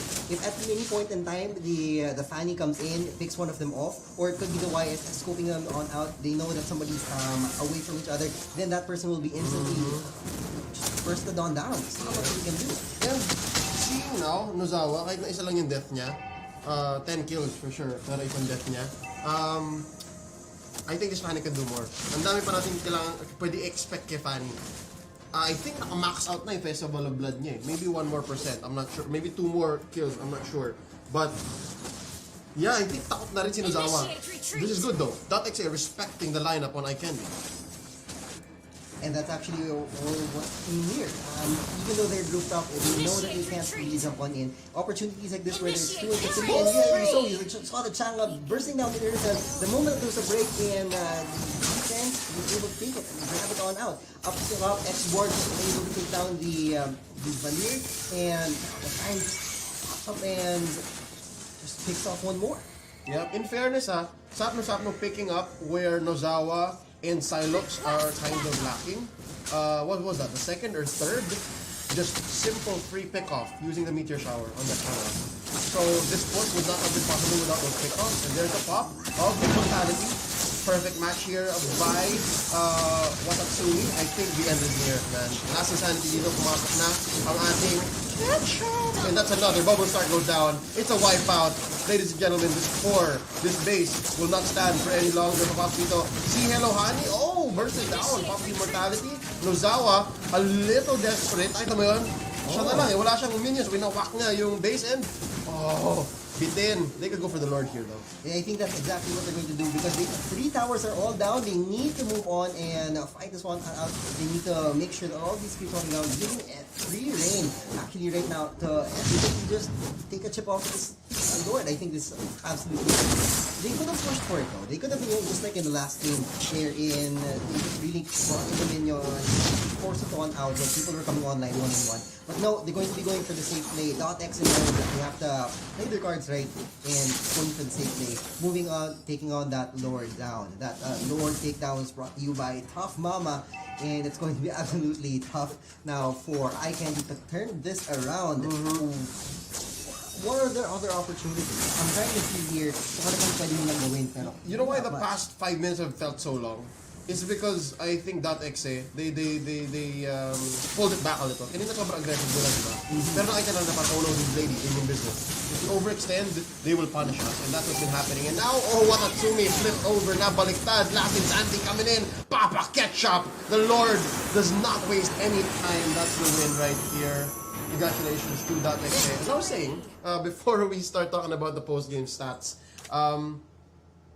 I think the past 5 or 6 minutes have been long is because medyo nagtimpi ng konti ang .exe. They understand that, okay, if we force this, the girls will take advantage of our aggression.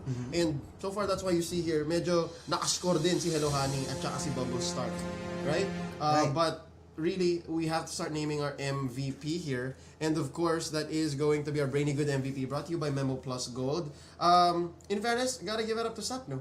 Sapno on that Chang'e, scoring 4-0 and 8, never once fallen. So, of all of these guys, right? On the side of .exe, siya lang yung medyo may pagtitimpe. Siya lang yung parang, guys, you're a little too aggressive. Take it easy. And that's what you expect from a Chang'e. Right. Needs to be, you know, down the back line, just doing damage, and of course, engaging only when she's ready, and taking the fights that .exe should and can.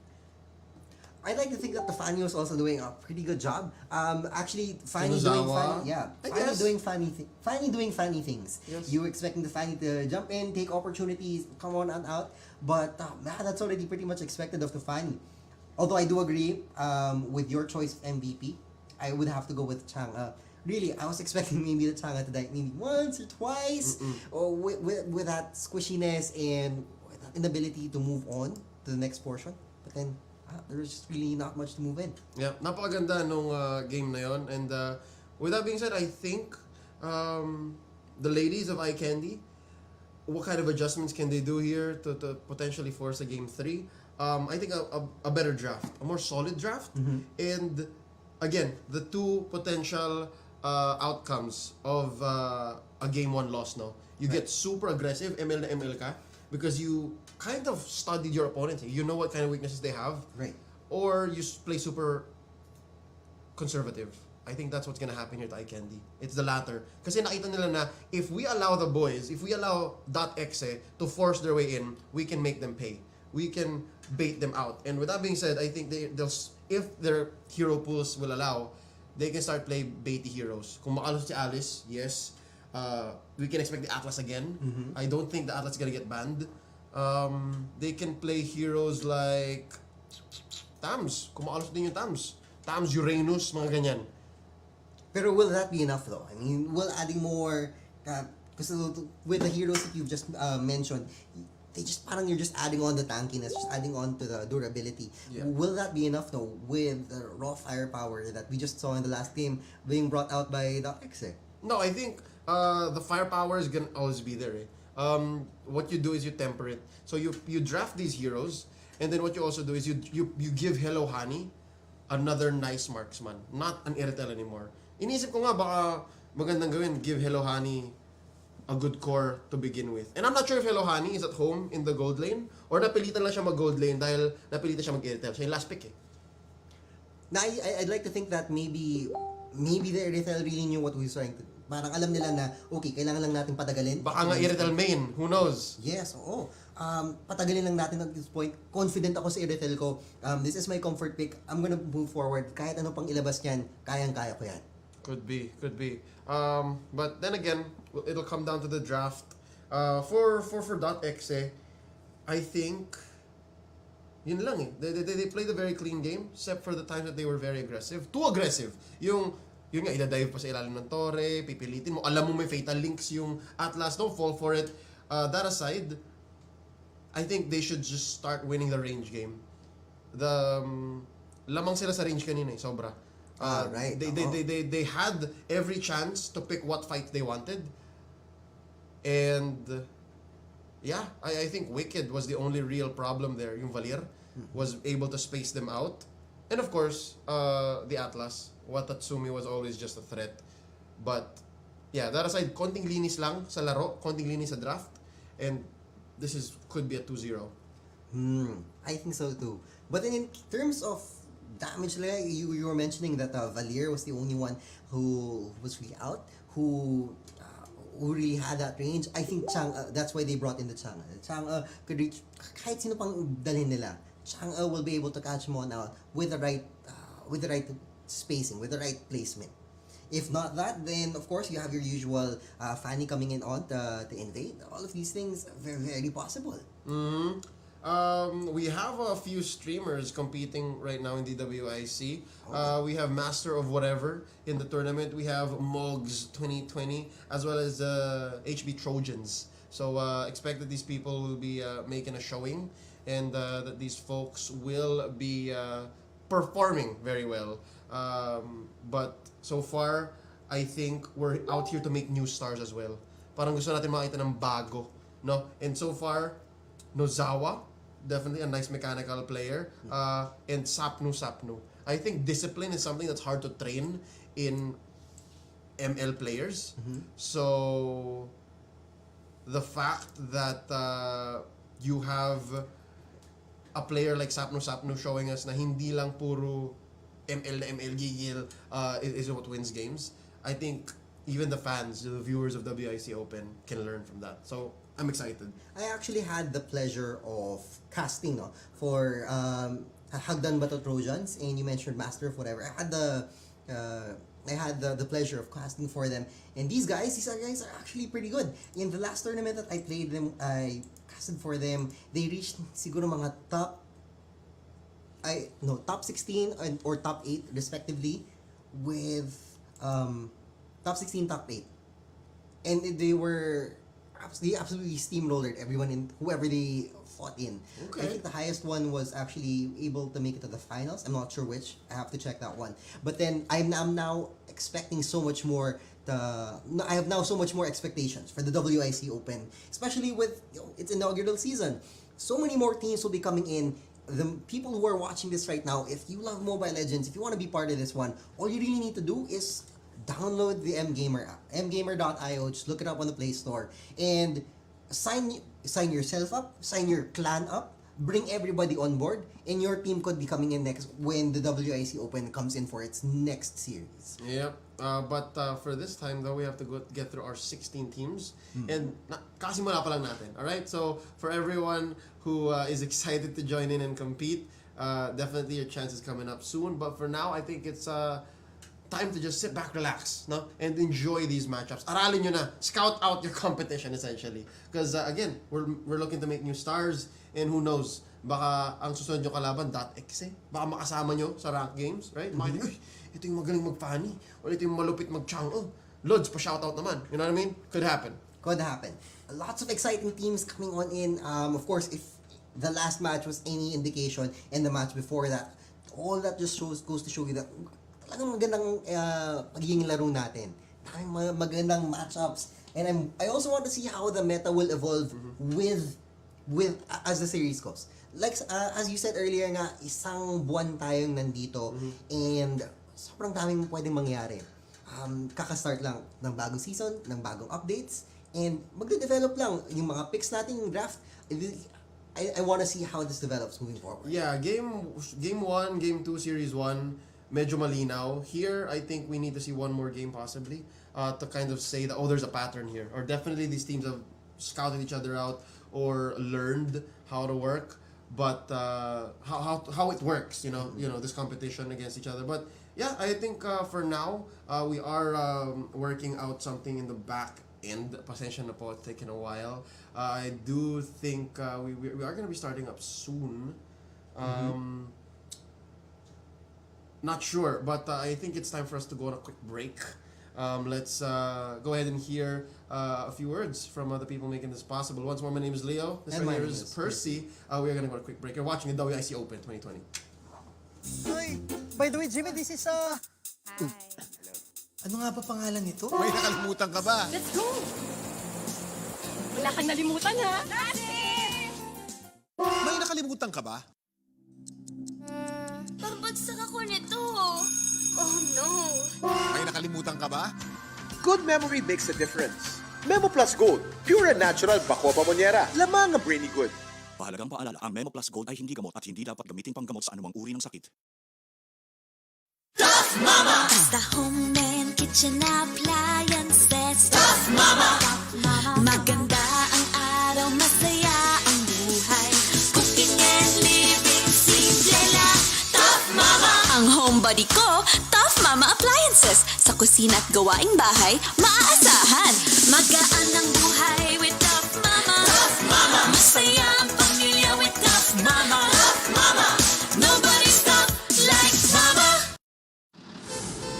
Hop movers, biyahe, delivery, panalo sa Hop Movers, extra kita at savings, sa backloading delivery, asenso ang negosyo, sa Hop Movers, safe ang kargamento, sa Hop Movers. Sa Hop Movers, up to 50% dagdag kita kada biyahe. Up to 30% savings for senders on backloading. Asenso ang negosyo, sa Hop Movers, safe ang kargamento, sa Hop Movers. Hop on sa Hop Movers. Visit hopmovers.com now. Ay, by the way, Jimmy, this is Ano nga ba pangalan nito? May nakalimutan ka ba? Let's go! Wala kang nalimutan, ha? May nakalimutan ka ba? Parbagsak ako nito. Oh no. May nakalimutan ka ba? Good memory makes a difference. Memo Plus Gold, pure and natural bako pamonyera. Lamang ang brainy good. Mahalagang paalala, ang Memo Plus Gold ay hindi gamot at hindi dapat gamitin panggamot sa anumang uri ng sakit. Basta home and kitchen appliances. Tough Mama. Maganda ang araw, masaya ang buhay. Cooking and living, simple lang. Tough Mama. Ang homebody ko, Tough Mama Appliances. Sa kusina at gawaing bahay, maaasahan. Magaan ang buhay with Tough Mama. Tough Mama. Masaya ang pamilya with Tough Mama. Tough Mama. Nobody's tough like Mama. Hop movers, biyahe, delivery, panalo sa Hop Movers, extra kita at savings, sa backloading delivery, asenso ang negosyo, sa Hop Movers, safe ang kargamento, sa Hop Movers. Sa Hop Movers, up to 50% dagdag kita kada biyahe. Up to 30% savings for senders on backloading. Asenso ang negosyo, sa Hop Movers, safe ang kargamento, sa Hop Movers. Hop on sa Hop Movers. Visit hopmovers.com now. Ay, by the way, Jimmy, this is Ano nga ba pangalan nito? May nakalimutan ka ba? Let's go! Wala kang nalimutan, ha? May nakalimutan ka ba? Parbagsak ako nito. Oh no. May nakalimutan ka ba? Good memory makes a difference. Memo Plus Gold, pure and natural bako pamonyera. Lamang ang brainy good. Mahalagang paalala, ang Memo Plus Gold ay hindi gamot at hindi dapat gamitin panggamot sa anumang uri ng sakit. Tough Mama. Basta home and kitchen appliances. Tough Mama. Maganda ang araw, masaya ang buhay. Cooking and living, simple lang. Tough Mama. Ang homebody ko, Tough Mama Appliances. Sa kusina at gawaing bahay, maaasahan. Magaan ang buhay with Tough Mama. Tough Mama. Masaya ang pamilya with Tough Mama. Tough Mama. Nobody's tough like Mama. time, we're back here at the WIC Open, ready for Series 2, Game 2. Let's get right straight onto the draft because both iCandy and .exe are ready to bring on the next match. It's already, we've been discussing during the break what could happen and what needs to happen in order for both teams to either bring this home 2-0 or make it 1-1. And this is where it will happen. Timing games. Who will they bring in? Who will they bring in? To be fair, hold up, whoa, walang binan ang iCandy. Interesting. I feel like guys, due to a technical occurrence in the background, kaya po medyo napatagal ang draft na ito ng Game 2. I think both teams have an understanding of what the bans are. So we can only really assume. But that being said, let's look at the order of bans though. On the blue side is now iCandy. On the red side is .exe. And the thing is, Percy, this is actually good for .exe. Why? Is because, again, the adjustments for them in their game, I said from game number 1, would be their draft. Linisin lang ng konti yung draft. Make it a little more win the range fight, so to speak. Win the range fight. And that should pave the way to an easy 2-0. But that being said, maganda rin to para sa iCandy. Why? Is because they have first dibs on their first hero. Hindi sila nag-aantay. Kanina nag-aantay sila. And now, we're about to learn that maybe Hello Honey really is an Irithel main. I think this is what you were talking about earlier on. That Irithel was just really, they were really building the their entire team around this Irithel. That no matter what you bring in, whatever, our answer to this will be, what is this? Hindi, yun nga yun. .exe kanina, man, alam nila, kilala nila ang iCandy. They know that Hello Honey is a Hanabi player. Let's call her Triple H. Hello Honey Hanabi. Yan si Triple H. Time to play the game. And this is the game indeed. But, that being said, kahit na nakalusot ang main ni Hello Honey, nakalusot si Barats. And potentially, baka nga nakalusot din si Alice. So the menaces of this meta game. Uy, newly reworked Lapu-Lapu, ang bayani ng tunay na Pinoy. Hello, as well Barats. Again, Barats at Bayani, BNB. So how do you think this is gonna play out? The Triple H, which was unleashed, unleashed na, versus these two new heroes coming in. Barats coming in from 2 updates ago, and the reworked Lapu-Lapu. Debut to. Debut to sa WIC. I don't know, man. I think seeing how Hello Honey played on Irithel earlier, that's maybe not her main hero, possibly in her pool, pero kung main niya nga talaga Hanabi, worth first picking Hanabi,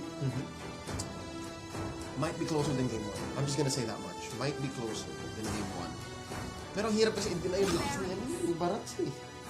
Barats is literally a frustrating hero to fight against. Yes, we were talking about this before.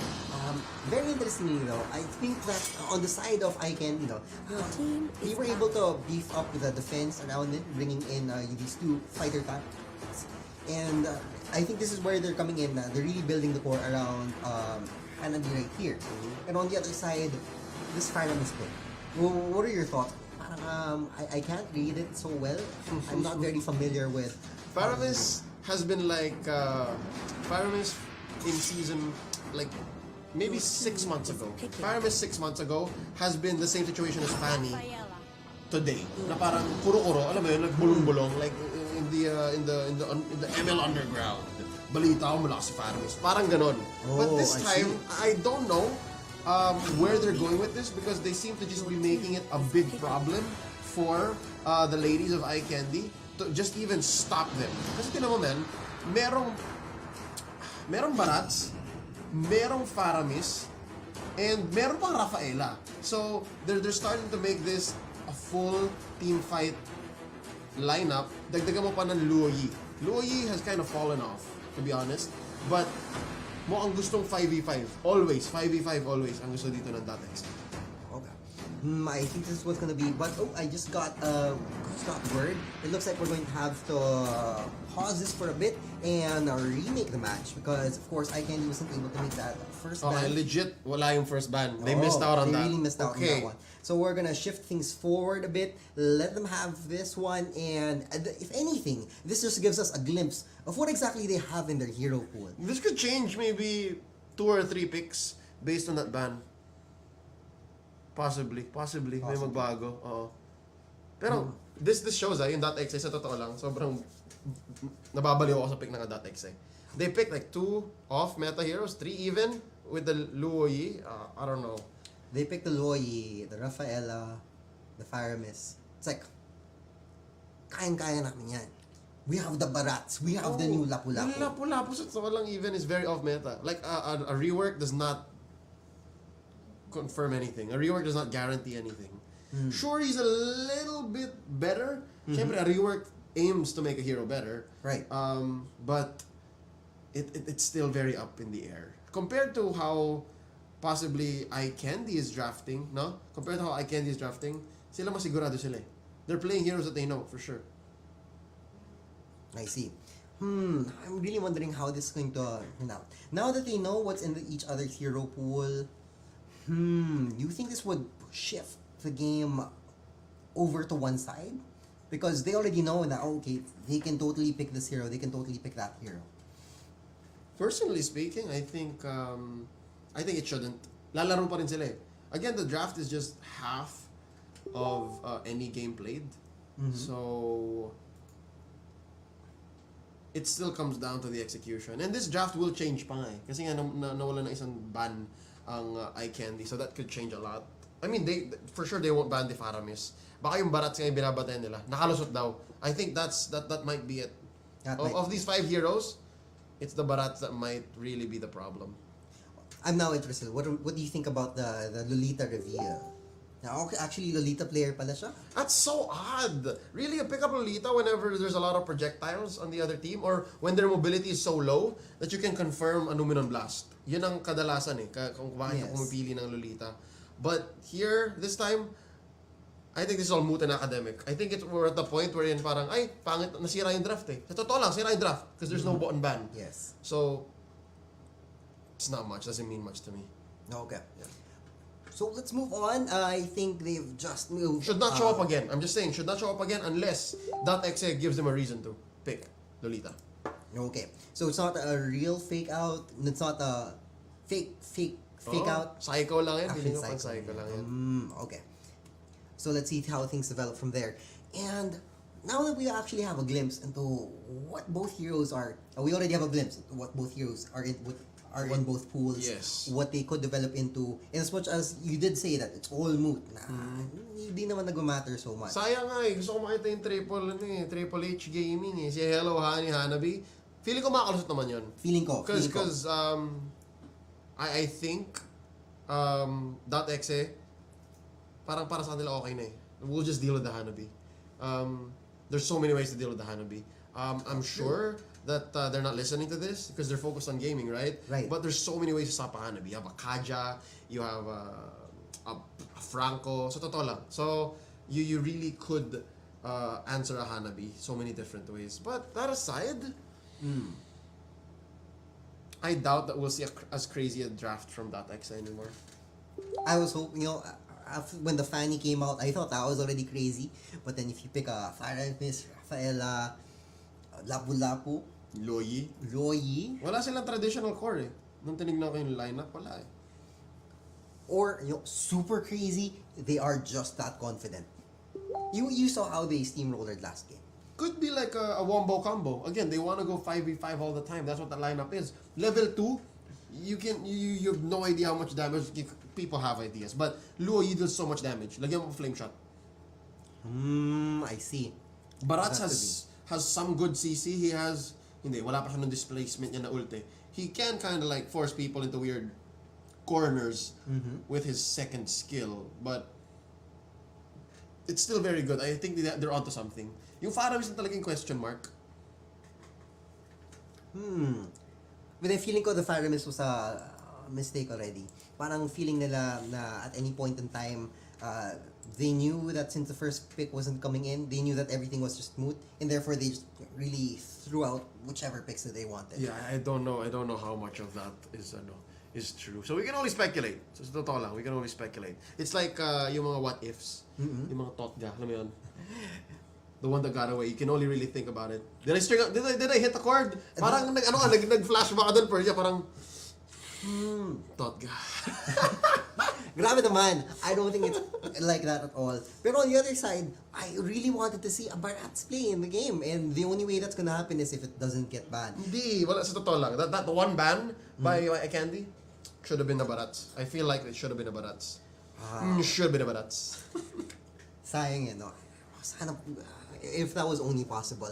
On the other hand, all of these other heroes would have been also fun na there was some Barats in play.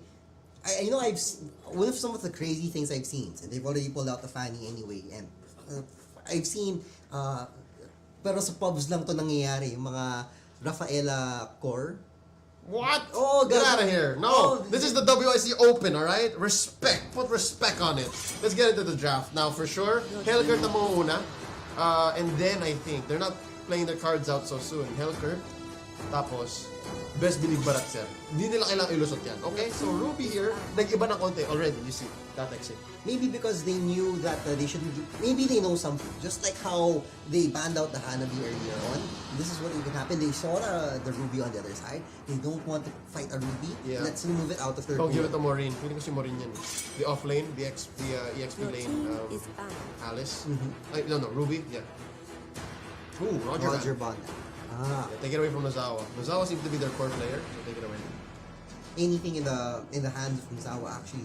Even though you take out the Roger, there are still many other things that I feel like as Nozawa being their core, malawak yung pool niya. Marami siyang pwedeng playin. We don't know just yet. Could count out the Lapu-Lapu. Hindi natin nakita di ba? Oh, true yan. Ayan, okay, so go for a ban now. So, nawalan ng hero ngayon ang mga tank players natin. So, that's Mutatsumi.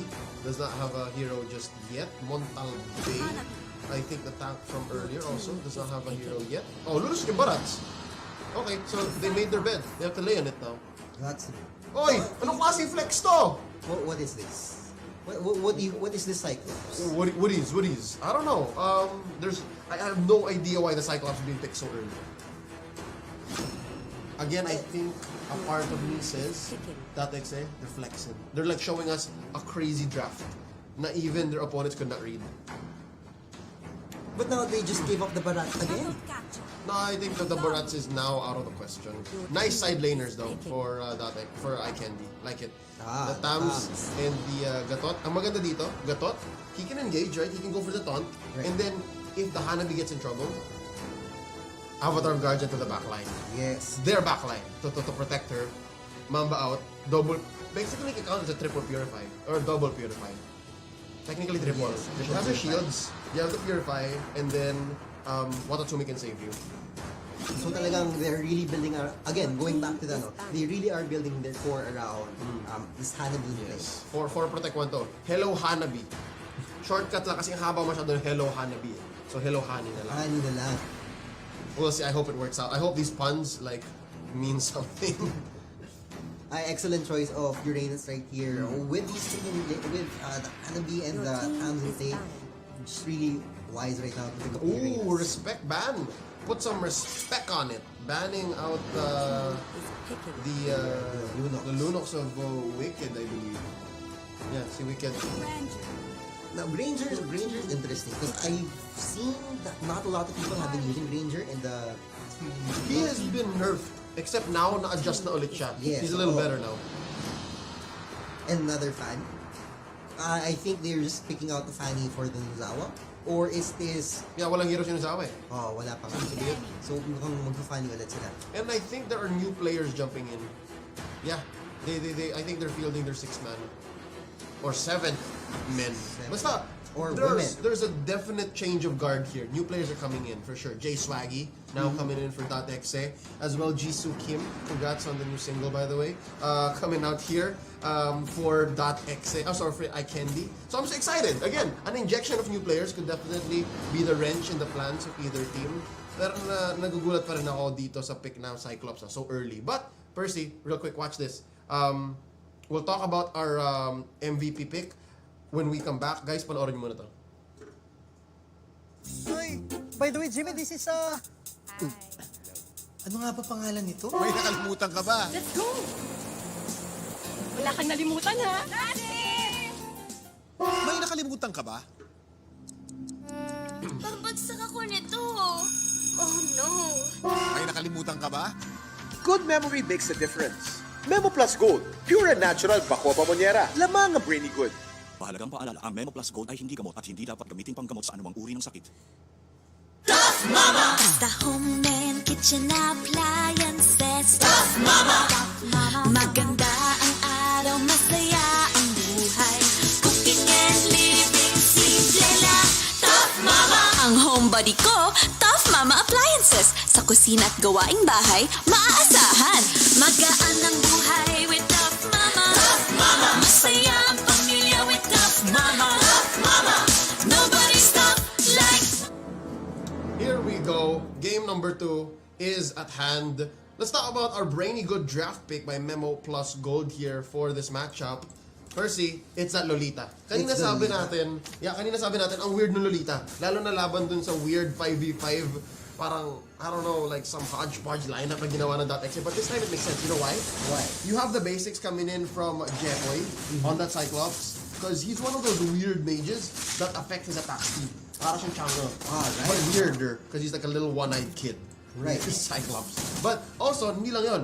Si Silos din. Naka-Granger siya ngayon. So you have those bullets. You're blocking the bullets with the bulwark. And it now all makes sense. Okay, so there you go. Talagang you need the utility now there. And you can actually pick it on up really quick. Looking at the top lane right here, this is the next lane if I'm not mistaken. And they're both really duking it out left and right, really down low. Now looking on the down, they're now moving into traditional 1-3-1 lane. Some damage and some skirmishes occurred down here. However, this Atlas has been moving between the mid lane and the bottom lane really quickly. And really providing support there. Now looking onto the top lane. Still moving on. Both are very low. Normally, you did say that the Uranus should be coming on out top. And Rams really coming in very aggressive and very aggressive out there by the Uranus. So throwing in skills left and right, looking it out the bottom lane. Will be jumping in for this Gatukacha. Wicked is doing so well, putting down Jay Swaggy, putting Jay Swaggy in his place now. And we have to note here guys, yung ginagamit na emblem ni Jay Swaggy. Yes, tama, support emblem dapat ang ginagawa dito sa Uranus, ang ginagamit because of the hybrid regen. But I think personally, instead of pull yourself together, this should actually be Avarice. You need money on that Uranus. You need to be able to build those items. Dapat meron kang mabilis maaga, that's what they have in stone. Meron kang mabilis maaga na boots. And of course, from there, you build the rest of your kit. So, I don't know why you picked the pull yourself together. Maybe you're expecting to use your Purify office. Maybe you're expecting to use to dial up para mas mabilis ang recovery mo, ang respawn. But I think that's why we're seeing now, Wicked win, but it should not be a factor. I'm just thinking. Actually, I was also I was focusing on a while ago, but I saw that the Uranus was really close. As in, yung Tony hairline. Hindi na lang. As in, hairline na lang yung buhay niya. Konting hipan lang siya ng Isang one hit. Oo. Isang one hit. Pero naka-consecration siya, so it's fine. That's exactly why I think na he was able to bring it on out. Nag-level 4 siya bigla and he was able to take out on that. And that's totally fine. And here on the bottom lane, it's just skirmishes left and right. Nothing is really coming on. And that Fanny you saw from far away, he tried to come in and dive that tower with 3, but then absolutely nothing on here. You see, here he comes. Ultimate out from the Cyclops, and 1, 2, 3, that is not enough. Moving on down now, and absolutely nothing on it. They'll be able to take it from here. Just really throwing out skills. Trying to harass the Sams, but nice coming on in, trying to steal that one. Will it be worth it though? 2 coming on out, Harley coming on in. Continue on in, our first blood. Looks like it's going to be going to the Harley taking on the Cyclops. And of course, that first blood was brought to me by Tough Mama. And Meron mahirap doon. what was hard about that? I think our Cyclops, Jepoy, I think he overstayed his welcome. Definitely very dangerous. And hold up from the back, Jisoo going down. That was crazy. How you like that? Says Nozawa. I think that that's something that they did not account for. So now you see the lack of vision. Because the lineup on the side of iCandy, they're relatively immobile. So the fact na si Jepoy si Jepoy Nick, siya pa mismo yung nag-alay sa sarili niya kanina. That's why we got that first blood. I think Jepoy Onic was trying to... Jepoy Onic pala. Jepoy Alright. Onic was trying All for to... Jepoy Onic. Jepoy... Jeffoy Onic was trying to, parang he was trying to buy time for the Fanny to come in. Alam niyo, Inaantay niya, parang late siya ng mga 10 seconds. Advance siya mag-isip. Advance siya mag-isip. Or I think could be reactionary na alam niyang papasok siya eventually there. And so, parang sige, might as well give it up for the first shot, at least ma-take down natin. Speaking of takedowns, this turtle has been taken down by the side of .exe, and that turtle kill was brought to you by Tough Mama. Here's what's interesting, no? I think the way that .exe is playing is they understand that Eye Candy, being at a 1-game deficit, they're playing conservative. So, again, it all plays toward this Jeffoy Onic conspiracy na parang inaasim nila, parang pinipili nila kasi hindi lalaban yan. Kaya nagkamali rin sila.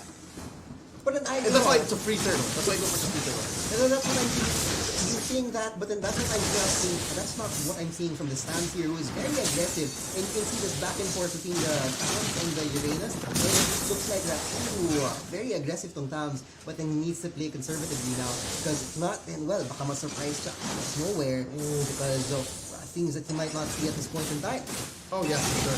Muscle Bay here. Oh, watch it out. There's the perfect match, and he regrets it immediately. Jisoo Kim throws out the deadly magic. A very, very close hat there, point blank teleport. And meron siyang purple buff, so this should pay off. But hold up, look at this. Nagkakanta na sa house gilid. And it looks like he could come in at any time now. Cross right there, and he still has mobility. I think he was just waiting for that to come out. And with that, Ozawa could be coming on in. This is already 3 versus 2 right into the tower.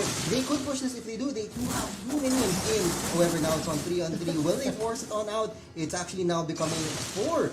Will they force this clash right here? Taking a quick look down here. Nope, that's not gonna happen. No. So now I think everybody's just going to disengage. Ang kulang dito sa .exe, the way that they don't have their artillery with them. Ang ganda sana ng rotation, but Silas is all the way down bottom.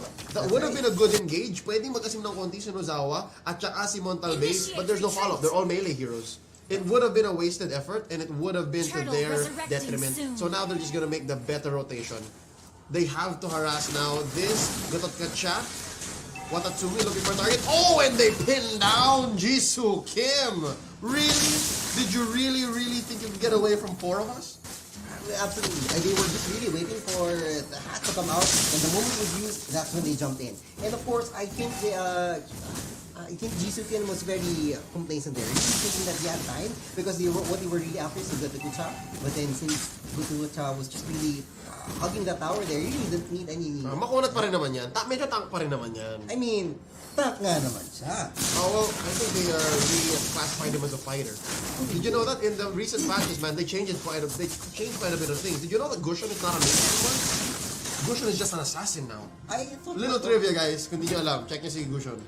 Man, all of it, so many changes have been coming to the meta. Yep. Mobile Legends right now. Parang ang daming pwedeng mangyari, ang daming changes have been going in, especially in the past 4 updates. I think they've been so major na ang daming pwedeng mangyari. Basta, alam nyo guys, sa panahon ng pandemic, hindi lang yung mundo nagbabago. Hindi lang yung panahon, pati yung ML. Alright? So now look at this. Off camera, we just caught the very moment where Watatsumi goes down in efforts, valiant efforts from this young lady to defend that turret, pero kinulang. And look at this, they're gonna walk into Jisoo Kim. Paano ba to? Alright, they're backing out. Oh! Nasa low! Yung Higanbana, but they disengage. Yes. Diretso! Two turrets! 2 turrets.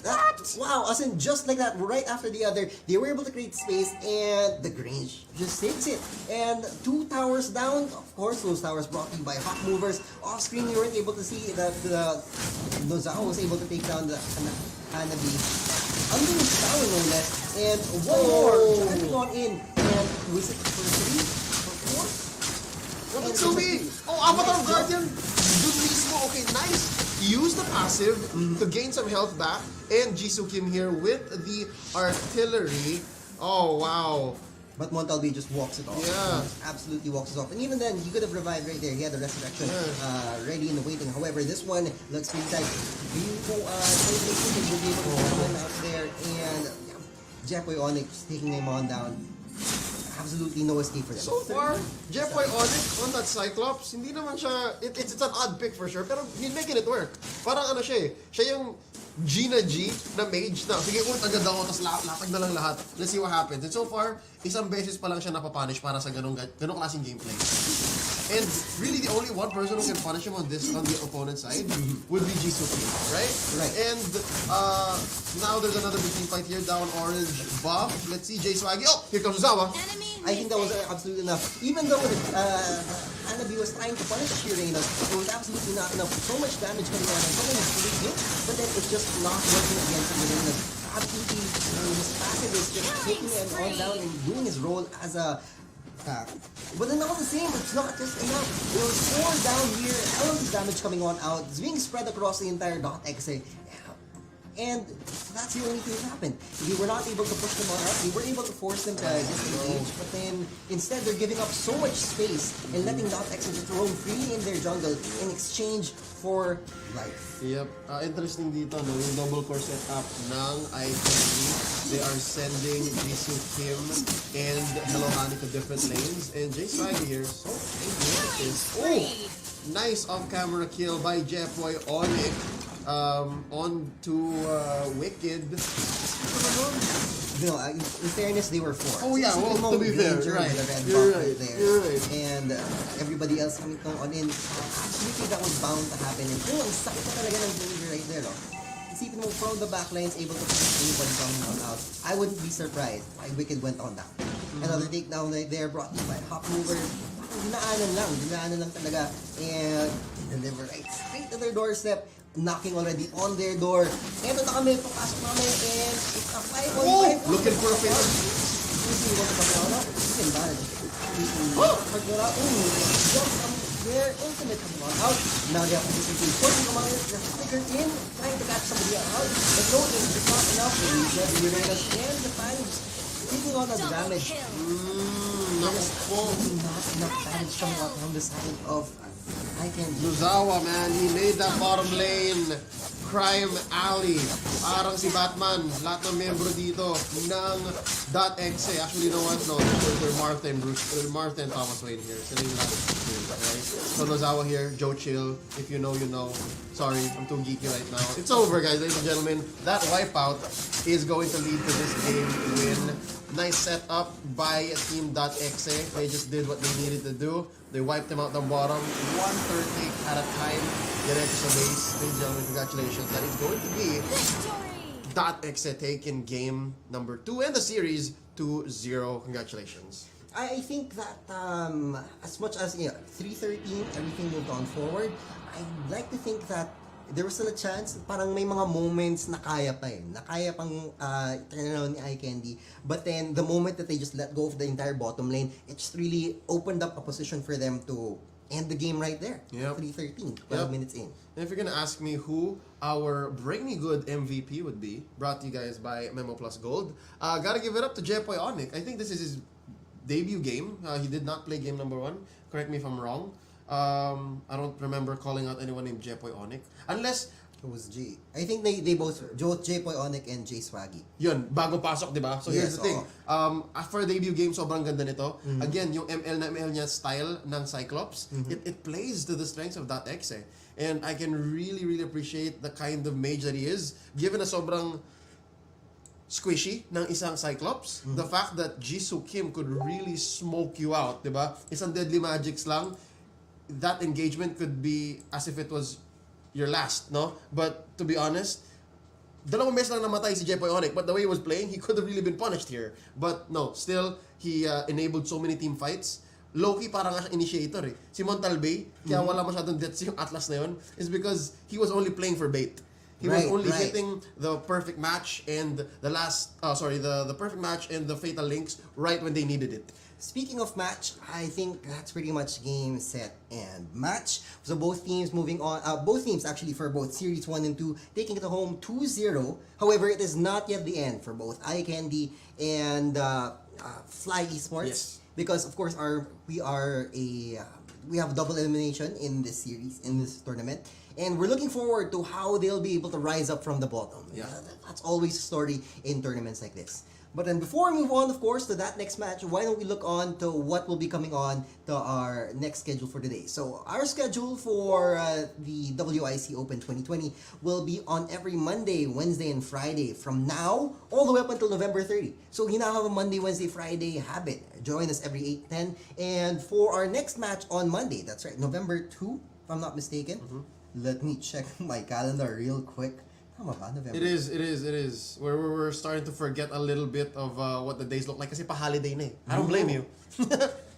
Alright, and so coming in out for our next schedule, on your screen now are the teams going to be coming on in. And if you guys are a fan of these teams, make sure you watch them, alright? Go ahead, bring your friends, go ahead, tell everybody that, hey, these teams that I know, these are the guys who are going to be coming on. Tropa ko to, guys. Malakas tong mag-Cyclops, malakas tong mag-Fanny, di ba? Shout them out, tag them, and make sure that they shout you out as well. Or just tag them in the caption. But yeah, definitely, we're trying to make new stars here at the WIC Open. And tonight, I think we recognized quite a few players already. There's so much potential in this league, and there's so much potential in what we can create. So guys, hindi lang kami or yung mga players ang nananaig dito. Kayo rin, mga viewers. So we're definitely looking forward to ways to engaging you guys. So how you can do that is by sharing and by commenting. Alright? And of course, like the WIC page to stay on top of all of these updates. Alright, so with that, I'm ready to head on out of here and move on to the next. Make sure you watch all of the event schedules, all of the next matches on the WIC page. And with that, you'll see us next time right over there. My name is Leo. This is Percy. You've been watching the WIC Open 2020. You guys have a great weekend ahead. Good game and good night.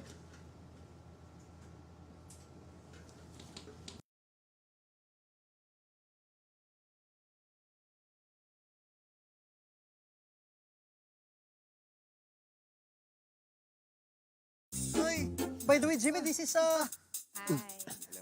Ano nga ba pangalan nito? May nakalimutan ka ba? Let's go! Wala kang nalimutan, ha? May nakalimutan ka ba? Pagbagsak ako nito. Oh no. May nakalimutan ka ba? Good memory makes a difference. Memo Plus Gold, pure and natural bako pamonyera. Lamang ang brainy good. Mahalagang paalala, ang Memo Plus Gold ay hindi gamot at hindi dapat gamitin panggamot sa anumang uri ng sakit. Tough Mama! Basta home and kitchen appliances. Tough Mama! Maganda ang araw, masaya ang buhay. Cooking and living, simple lang.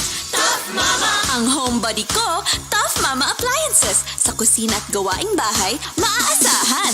Magaan ang buhay with Tough Mama. Tough Mama! Masaya ang pamilya with Tough Mama. Tough Mama! Nobody's tough like Mama.